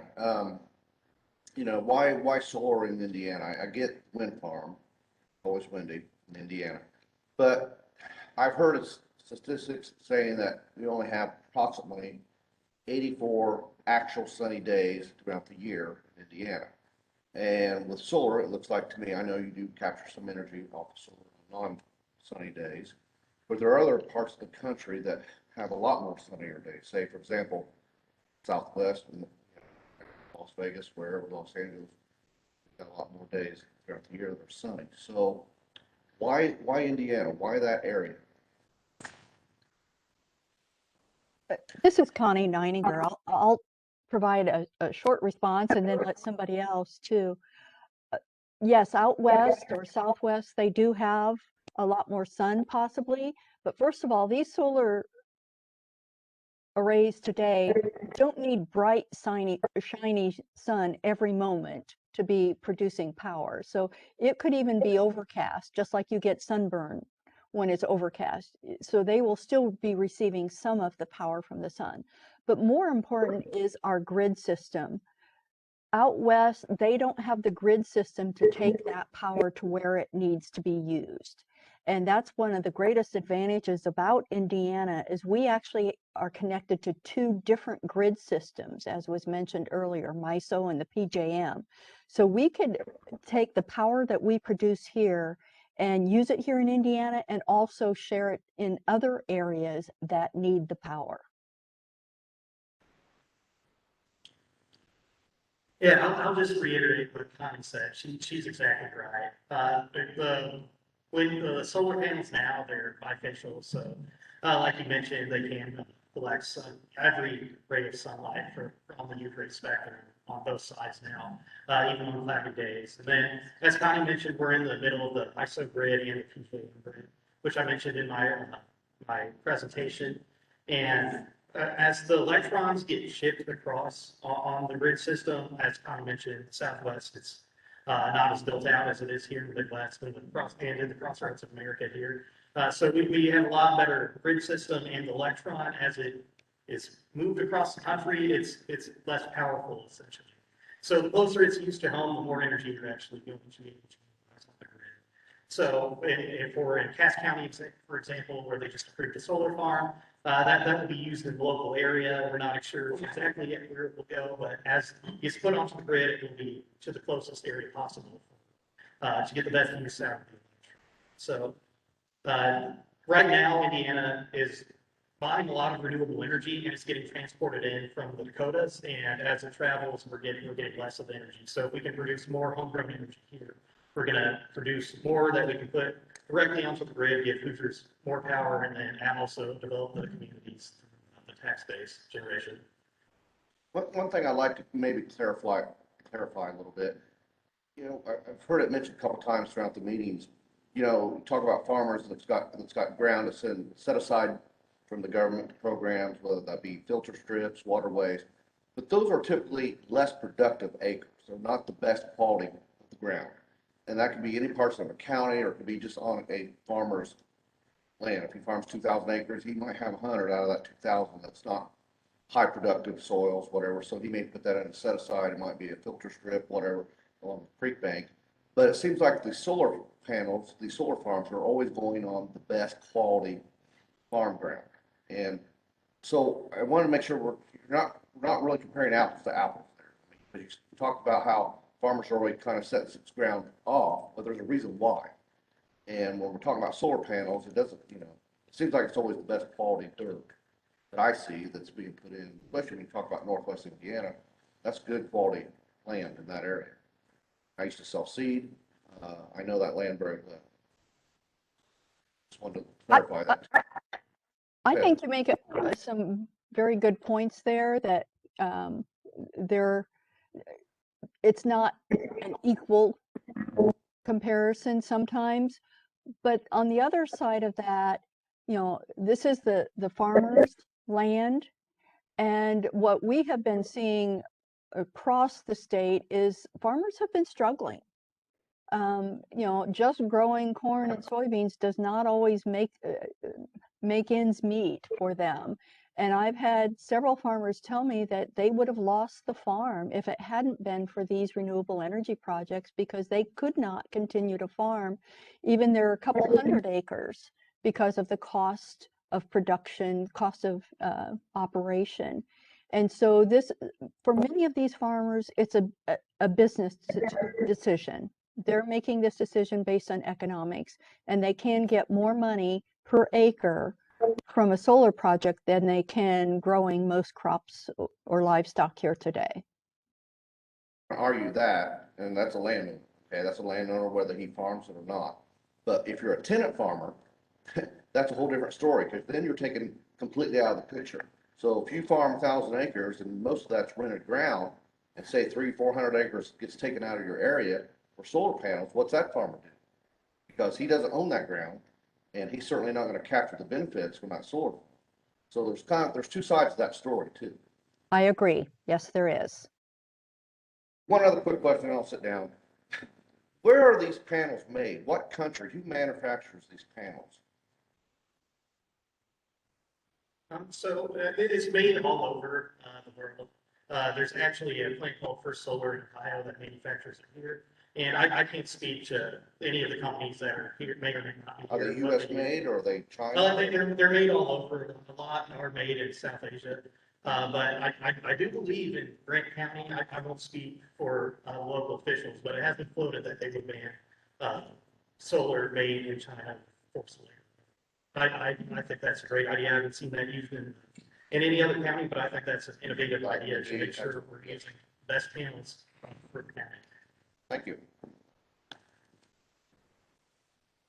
Sorry, just really quickly to follow up, I have a couple of resources here that I didn't, ton of copies, but one of them is frequently asked questions and answers, and it talks a lot about why certain types of ground are chosen for solar types. So this might have some information that you might be interested in. And then in regards to panels being made outside of the U.S., and there are different types of panels, so you need to be cognizant of which types of panels might be used.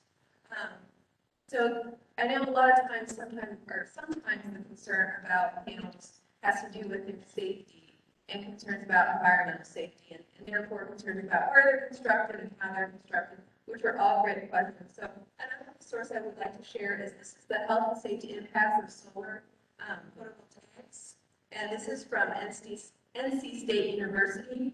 And so this talks a lot about concerns that people might have about what are the components in one of these panels. Do I need to be worried about them? That sort of thing. So this also has some really great information. So if you'd like to copy that, I'm happy to give those as well. In fact, I'll set a few here down the stage.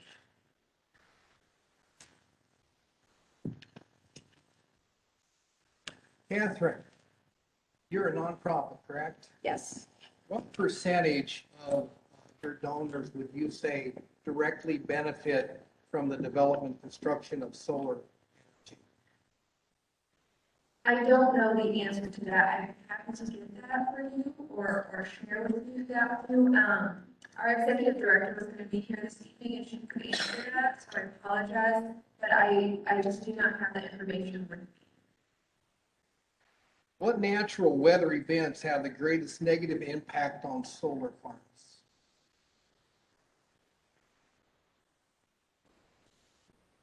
You repeat that, please? What natural weather events have the greatest negative impact on solar farms? Richard, Connie, do you maybe have some insights into that one? If I'm understanding the question correctly, so in other words, a hailstorm or tornado, is that correct? That's what I'm asking you. Okay, I wanted to make sure I understood the question correctly. Yeah, yes, if there's a hailstorm, there could be some damage to the actual panels, but the way they're made, it's almost like your cell phone. If it cracks, it's not going to shatter glass and throw it everywhere. It's going to, because it's encased in a covering, it's multiple layers with the components inside the and I can't think of the right word I'm wanting to use right now, but inside of other layers. And so there's no liquid in there. The electronic components are inside. Yes, it could shatter. They probably wouldn't leave that panel out there. They would replace it, which is really easy to do with solar projects. They can go in and replace those panels if they should get cracked, because they wouldn't want it to decrease the production overall. The wind turbines, we actually had a tornado go through White County. It did not affect the turbines whatsoever. They, again, because of the structure, the way they're made, if the wind is blowing over 50 miles an hour, they do shut down the turbines automatically because that is detrimental to the braking system inside and to the gears. But again, probably rain washes them off. those are going to be the main things that are going to happen here within Indiana. If a tornado hits a solar project, it's going to be about the same type of damage that could occur to your house with the roof blowing off.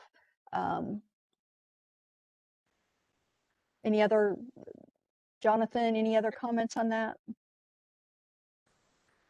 I just wanted to say that in that resource that I put there, one of the things that it mentions is that most solar panels are constructed to withstand up to 150 mile per hour winds. And I have visited smaller installations that have also experienced like an F1 level tornado and had no damage to their solar installation. In the event that there would be a solar farm failure, who's accountable for addressing that issue? Can you explain what you mean by solar farm failure? Who manages, who oversees in the event that something would occur that would create an issue? Do you mean to say like if there was a natural disaster? Correct, or just a failure on any, Right, so whatever company is operating. is there staffing available to oversee the solar farm, or is it out there on its own doing its thing until somebody recognizes the problem? No, they do. Go ahead. They do have staff on site. They will hire a certain number of people, and that will be listed in the economic development agreement, how many people they will have on location there to maintain and watch over the project. Year round. Correct. Crop reserve land, CRP ground, from a farmer's perspective, is placed in CRP for a reason, and that's due to its limited productivity.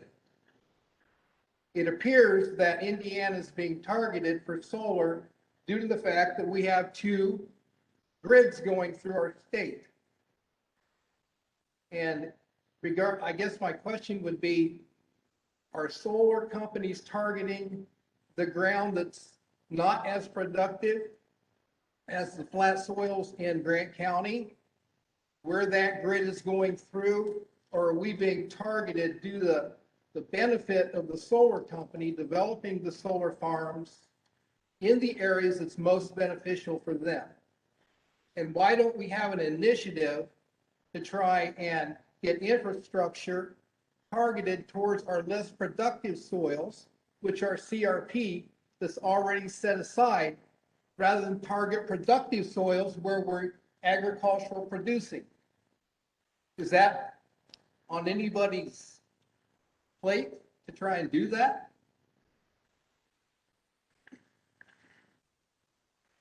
The challenge, and you hit on it, is where is the infrastructure located?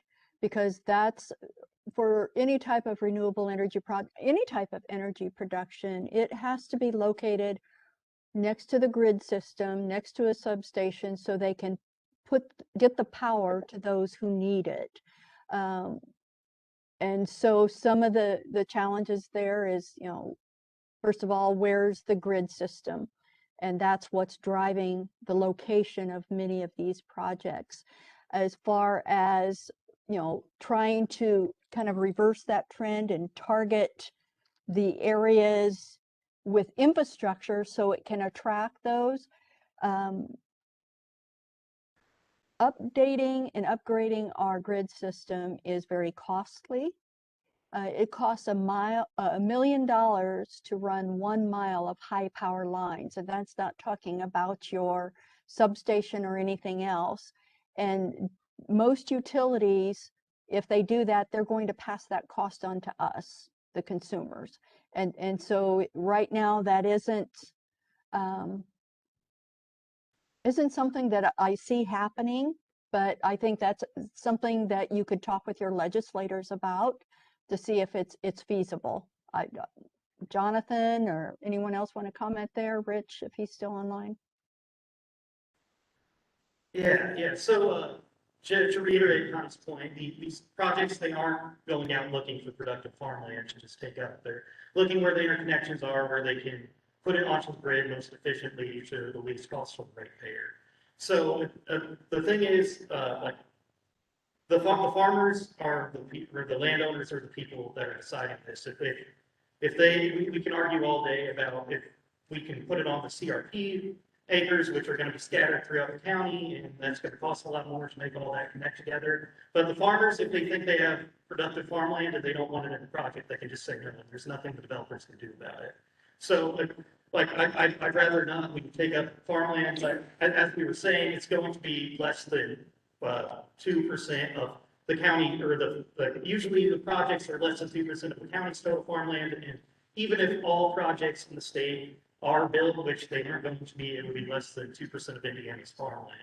So essentially it's up to the farmers to say no if they think the farmland is as productive as you're saying. So I'm not saying the farmland isn't productive, but it's up to the farmers to refuse and the landowners to refuse that if they think it's going to affect that. But usually the 98% of the county farmland is still there. So it's up to the private landowner. A suggestion that I would make for your presentation is we don't live in a rose garden, and I'm sure there's issues associated with solar energy. It might be beneficial to throw some of those in as well, be my suggestion for your presentation.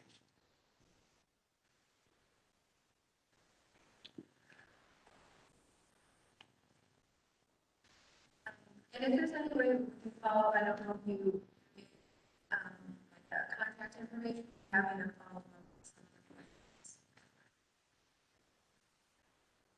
Yes, we've read recently a few projects. One is in like Muncie.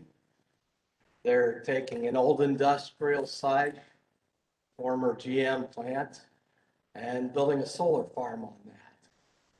It's been used for nothing. This is really probably good development. Are we looking at any of these kind of sites instead? Another business in Muncie built a small solar farm behind their business on some unused ground, kind of cleaned up the area, put in a little solar farm, and it was to power their business. Do we think we have to have large farms that get on the grid? Can't we build something that we use locally that actually benefits us without putting farming business out of business on that land, shutting down one business, putting in another business? Can't we use something that wasn't productive to begin with? It seems like a waste.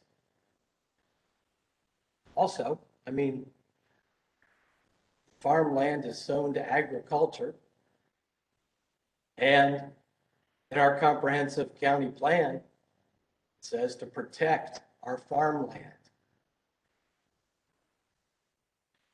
So it seems to go against what we're expected to do.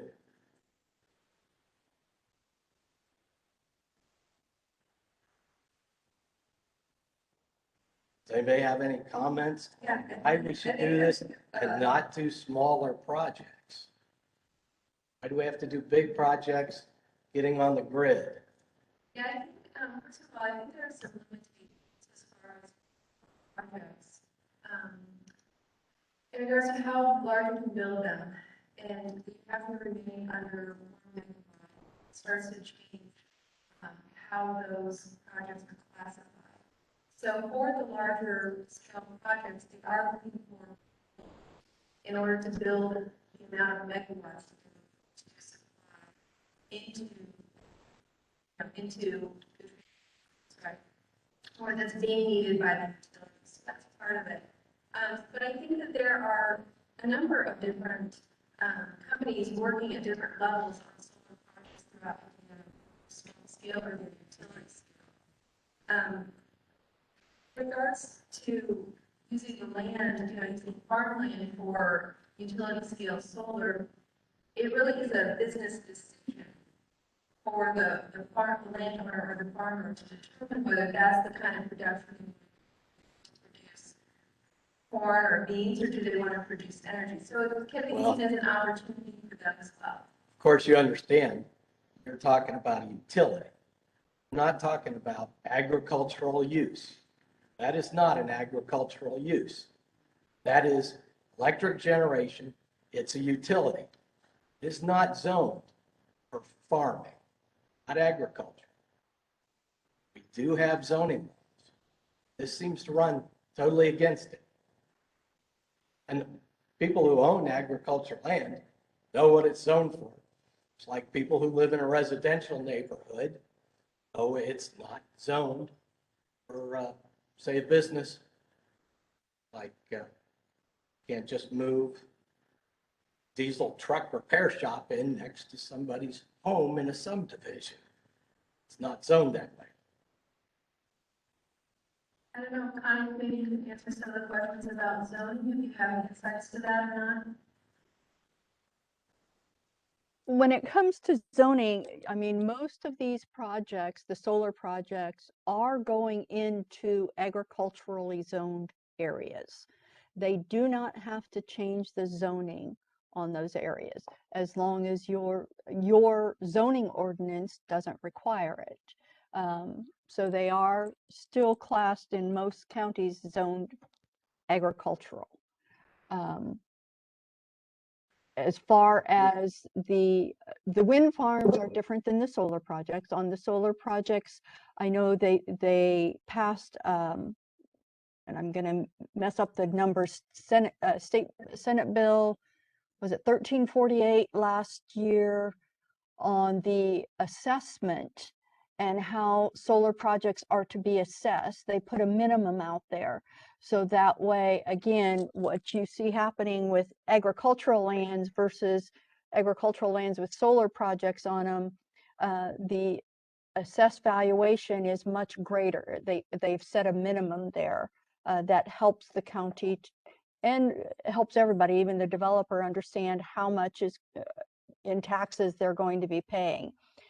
But what happens with some counties, to ensure that the taxes do not go down, because tax laws can change, as we all know, not only in their economic development agreement do they include an economic development payment, but they also include a pilot payment that if tax laws should change, that would decrease the amount of tax revenue coming into the county, that the developer agrees to pay the difference so the county will still be whole as far as the new tax levy that's coming into the county.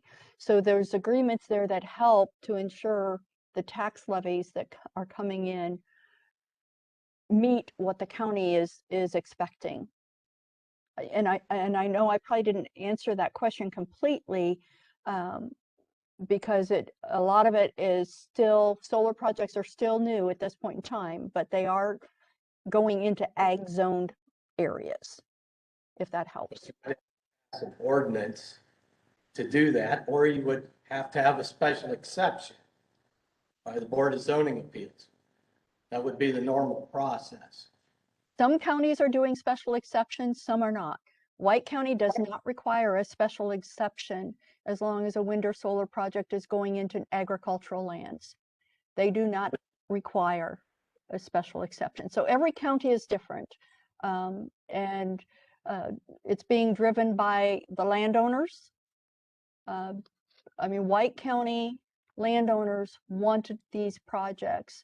And I know there was a question about how many landowners. I don't have the number in my head, but I know right now the wind farms are covering over 80,000 acres in White County.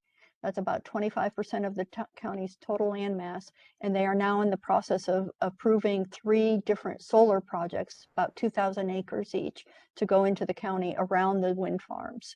So those are, again, it's a county decision.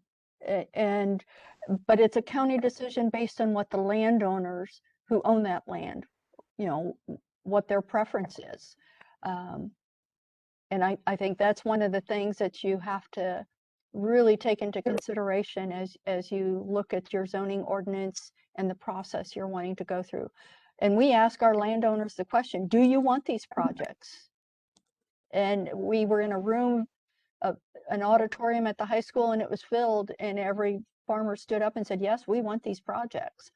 So, you know, the county made their decisions based on that. Okay, no further questions. Do we have any questions online that haven't been answered or that need to be addressed?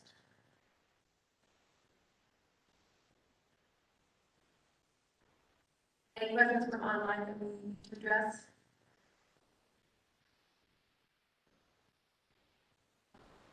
One was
Can you hear me?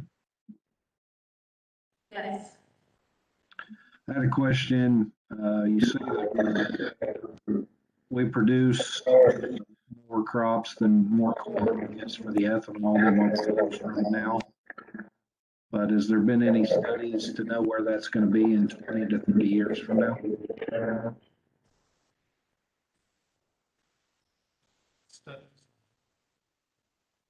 Yeah, I'm sorry, could you repeat the question one more time, please? My question was, you guys spoke on corn, how much is used for ethanol, and that we create more of a supply than what's used. I wanted to know if there's a study 20 to 30 years from now, if we're still producing what we need, or we have a abundance.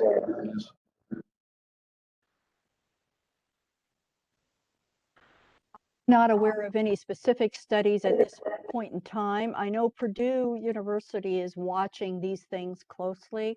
In fact, they're looking at doing some economic impact studies on the solar projects, but they need to get these projects up in operation, so it would be pertinent. We've got studies from other states, but we want it specific to Indiana. So they're trying to work on getting, once these projects, the larger scale projects come online, they're ready to move forward with studying the economic impact overall. And I know there's some studies from Michigan that have talked about, you know, the loss of ag production. But that study from the University of Michigan, the professor we've talked to has actually even said, but this is a one-sided study. I'm talking about the loss of ag, but I'm not talking about the replacement from the solar project. So it's not really a good study that we can use to compare to today, because it's just talking about one side of the project. And so I think as more projects come online here in the Midwest, you know, Purdue is watching this closely. And I know they're doing a study right now. They're gathering data on all of the zoning ordinances out there around the state of Indiana and working to get those out there online so different counties can see comparisons. But yeah, it's what we see happening, and what from my time with the Department of Ag, we see changes happening. Again, the commodity crops that are just set there, you know, to be shipped out away from the state of Indiana or even away from the country, we see changes happening in agriculture. Some farmers are looking at doing more specialty crops, which, they won't be probably planting, 2,000 acres of a specialty vegetable because they're more labor intense. But those are the types of plantings that can actually do well around solar projects. They're actually growing some now they're putting tomatoes or pumpkins or different vines down around the solar arrays. They're also talking about growing more and more crops, vegetables and fruits in elevated greenhouses. What they have different names for them, indoor farms where they're industrial type shelving that's growing multiple layers of vegetables. We see more of that happening. So to say, what are we losing versus what it's going to look like in 20 years? If I had a silver bullet and could hit the target, I would definitely be doing that. But I'm not aware of anyone at this point in time who wants to project. We just know we have to keep changing. We have to diversify what we're doing because it's everybody's changing. The environment's changing. Agriculture's changing. I understand what you're saying, but a lot of what was being driven was about the money and the revenue that the county could get. I just got some budget numbers to put out a corn crop. So you said 80,000 acres up there in White County. It costs about $538 to put a corn crop out. So if I was in that county, I would look at spending about $42 million just for this year in my local economy. Is that not taken into consideration? I mean, we hear these numbers of how much the county's going to gain, but I'm just wondering, in 80,000 acres, that's how much that local economy would receive if a farmer farmed all that ground. Yeah, so in White County, that's a wind farm. They actually farm all around. So it's not exactly, they're still farming. So say it's 2,000 acres. I'm just saying with the amount of money that farmer spends in that particular land to put a crop out in the local economy where he's buying his local fertilizers, chemicals, his diesel fuel for mom and pop operations, that all has to, it's not a win for solar or a win for farming. It has to be equal playing field as far as revenue for the county. Okay, so when you say, you said it was roughly $543 to put an acre out? 538. Okay, and so if they've got 2,000 acres, that's just roughly over $1 million. Correct. Okay, so, but you mentioned the number of 42 million. Where was that number coming That was from? on your 80,000 acres of, that you have Oh, up okay. in White County, you said. Okay, well, If, yeah. unless that 80,000 acres, are they farming 2/3 of that ground? yes, they are farming some of it. And so there is still revenue coming in from some of that from the farm, but just as far as the tax rates, the assessed valuation, White County, first of all, didn't have to worry about the tax caps or any of that hitting them. So they have been actually in very good financial shape because of the renewable energy projects. The tax revenue is the main thing that comes in from those projects because of the capital investment. When you're talking $1 billion plus of capital investment into a rural community of 25,000 people, there's no other project that even comes close to that, including farm operations. Who owns that particular structures? Who owns the wind farm? Or, Yes. okay, that's owned by EDP Renewables. Where are they out of? They are out of Portugal, but they have corporate offices now in the US since that time. When they first started, it was out of it was a Portugal company, but now they have quite a bit of investment here, and they have their moved a corporate office here into the US now. So when you went through the process, it didn't raise any funds dealing with a country coming to this area? No, because we liken it to almost the majority of manufacturing facilities that are out there. Many of them are owned by non-US companies, Subaru, Indiana Packers. They're all owned by non-US corporations. And a lot of the investments that we have seen happening have been from international companies here in Indiana when it comes to large scale economic development projects. So in 35 years, do you think they will still be the same company that owns that? They did sell once, but they changed their name. When the company first started in White County, it was called Horizon Wind. Then EDP Renewables came in and bought them out. EDP has been there for 13, going on 14 years now, and they're good neighbors. And I think that's what do they sell? How quick did they sell? Oh, that probably happened within the first year or so, before it was even up in operation. When Horizon Wind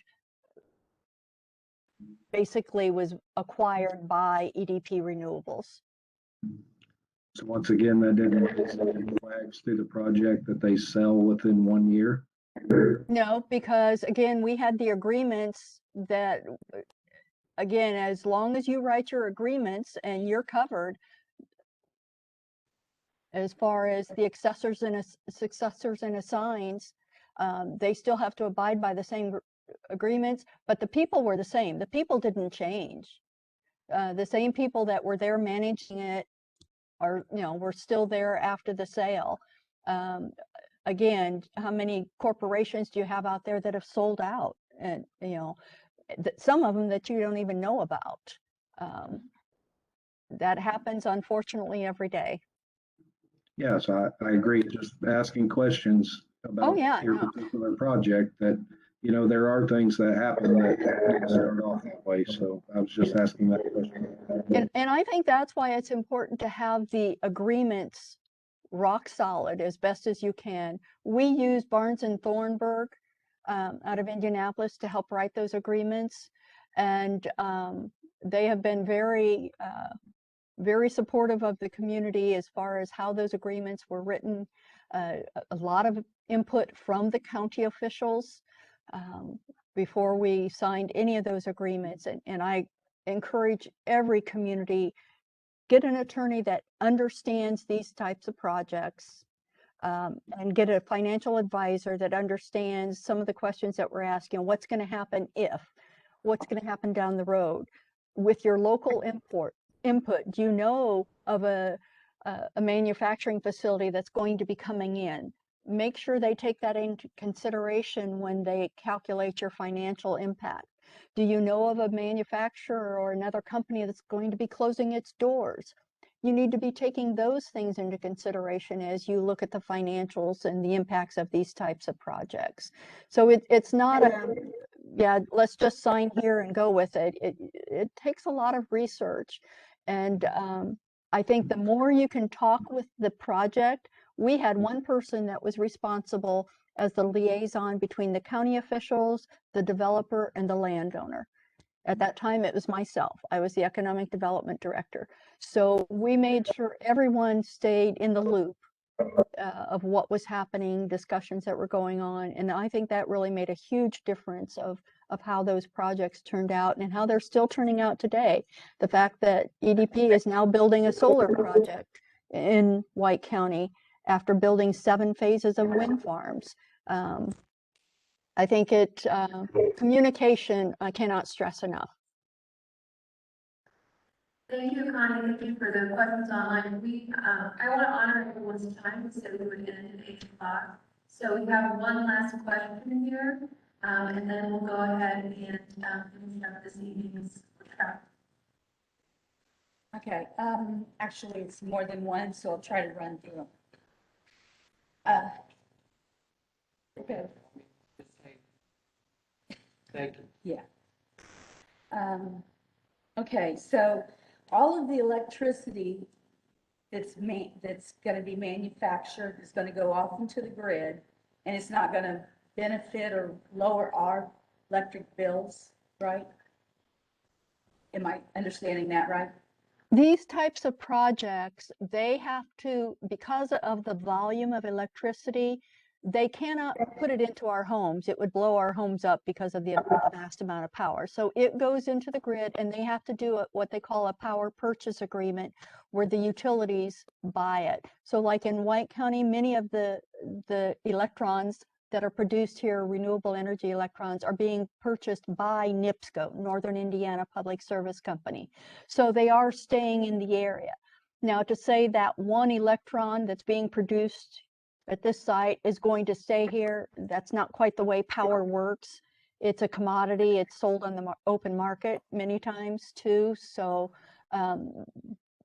the amount of power that's being produced has to go onto the main grid lines. It cannot go onto these smaller electrical lines that feed our homes. That would make us want to have the smaller solar farms than the large ones in our area. Well, that would be a question for your utility provider. Who's providing that power to you today, and how much power do they need? Right. And one of the things that we had talked, that gentleman talked about earlier, was using land that is not prime farmland. And we've got a lot of deserted factory land in Grant County. So I would like to see that. I also would like to see some of the, like Walmart distribution and Dollar General distribution, create in their parking areas, create carport type situations, and they can provide their own electricity. And then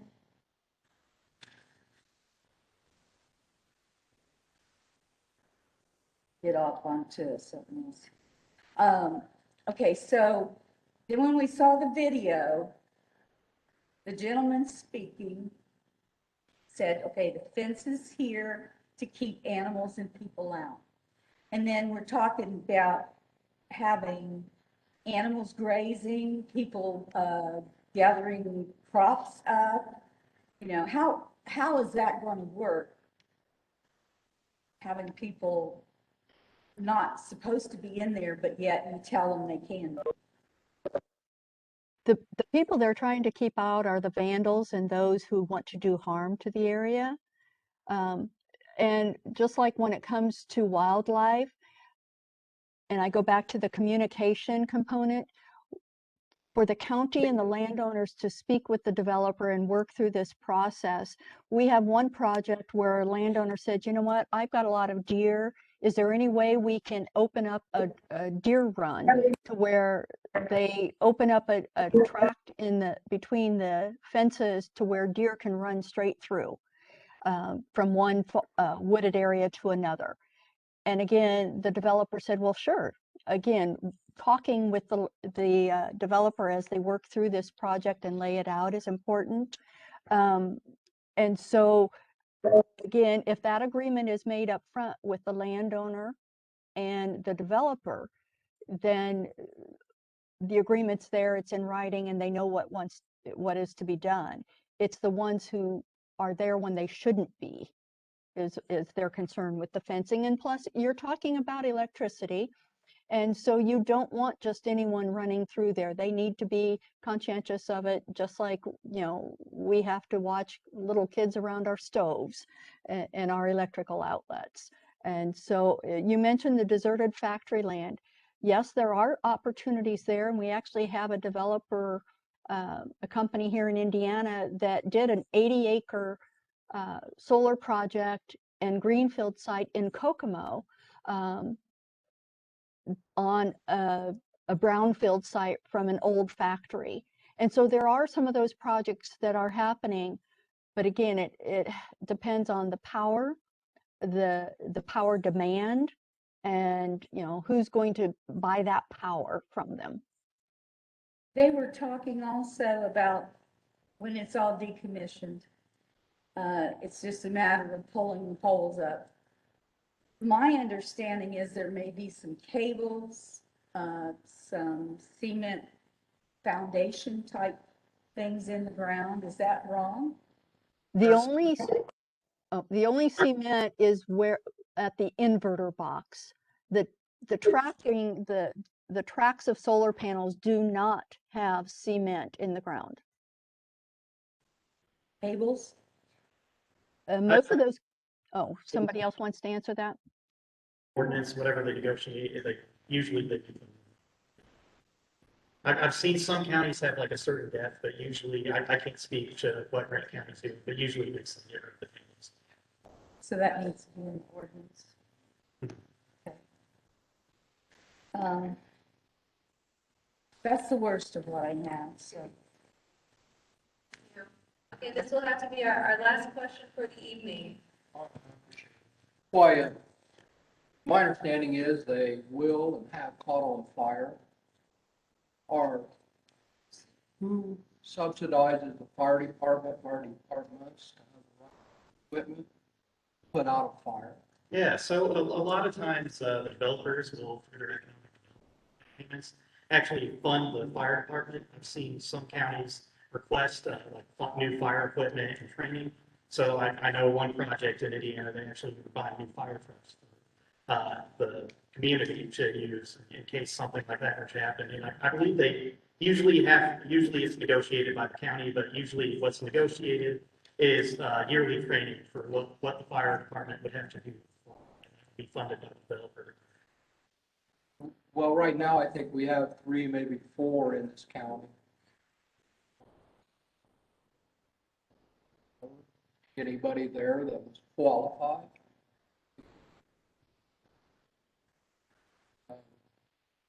I know you've got setbacks and you've got screenings and all that, but you've also got agricultural fields. Who pays if the guy's 300 acres? Again, with those agreements, it spells out who's responsible for what as far as the economic development agreement, and then also the contracts between each. In most cases, developers do provide funds to the fire department for training and equipment that might be needed in with these types of projects.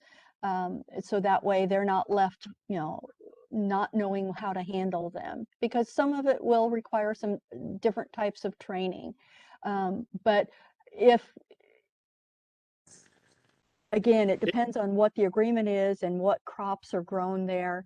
But just like insurance today, you have insurance if your crops are destroyed by a fire caused from whatever it might be. And those things still have to come into play on these types of projects. Would that burn like a fuse? One bank, I'll call it, one row, whatever, the end catches on? I've not heard of a whole row or a whole farm going up in flames. I have heard of a panel catching fire in a certain situation. I don't know how current those are, because a lot of information that's out there on the web is from old technology. So, and that would be a question you would want to ask the developer as you're working with them. Okay, what protections are there against these things? I think I can answer some of his questions he's asked, because I took a solar panel class with INM here a few years ago when they did solar.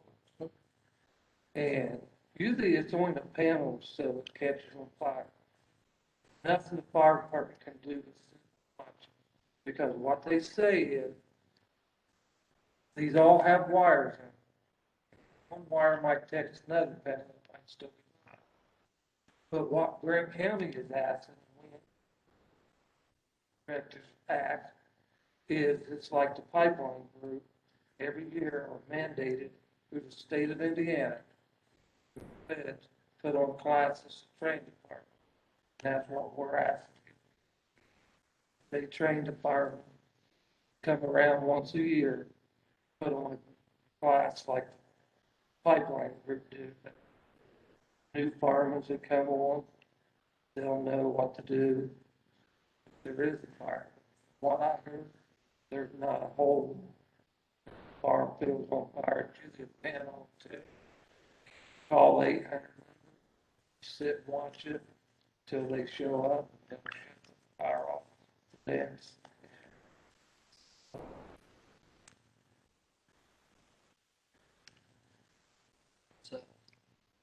Thank you so very much. I appreciate it. And Charlotte, all of you asking questions and being in attendance. And I think Connie really emphasized something important, which is communication. That's what we're trying to do this evening, is present information, resources, experiences from a variety of people in renewable energy. And some of these concerns are really things that need to be thought through so that you have an ordinance that is well put together. You have agreements that are well put together, and come up with something that's beneficial to everyone. Thank you again, and I hope you have a good evening and safe travels before we have this winter storm coming through here in the next couple of days. Thank you for coming in.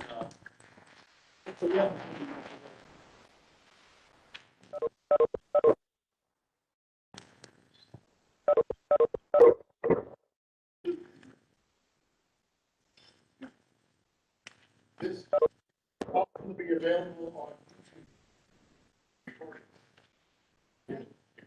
YouTube. It's going to take your work to break stuff there. We will have. We magnify. Gonna start winding this thing up. Anything for you, sir.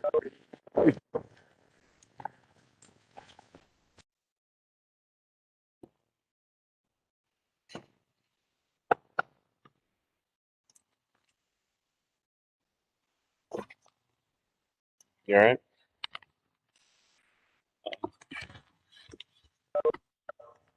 Some of that stuff just, gets me. Those questions. That's what they do. That guy is. Did you touch anything on my computer? No. Okay. It's not recording me, but. It should. That's why I wanted to make sure.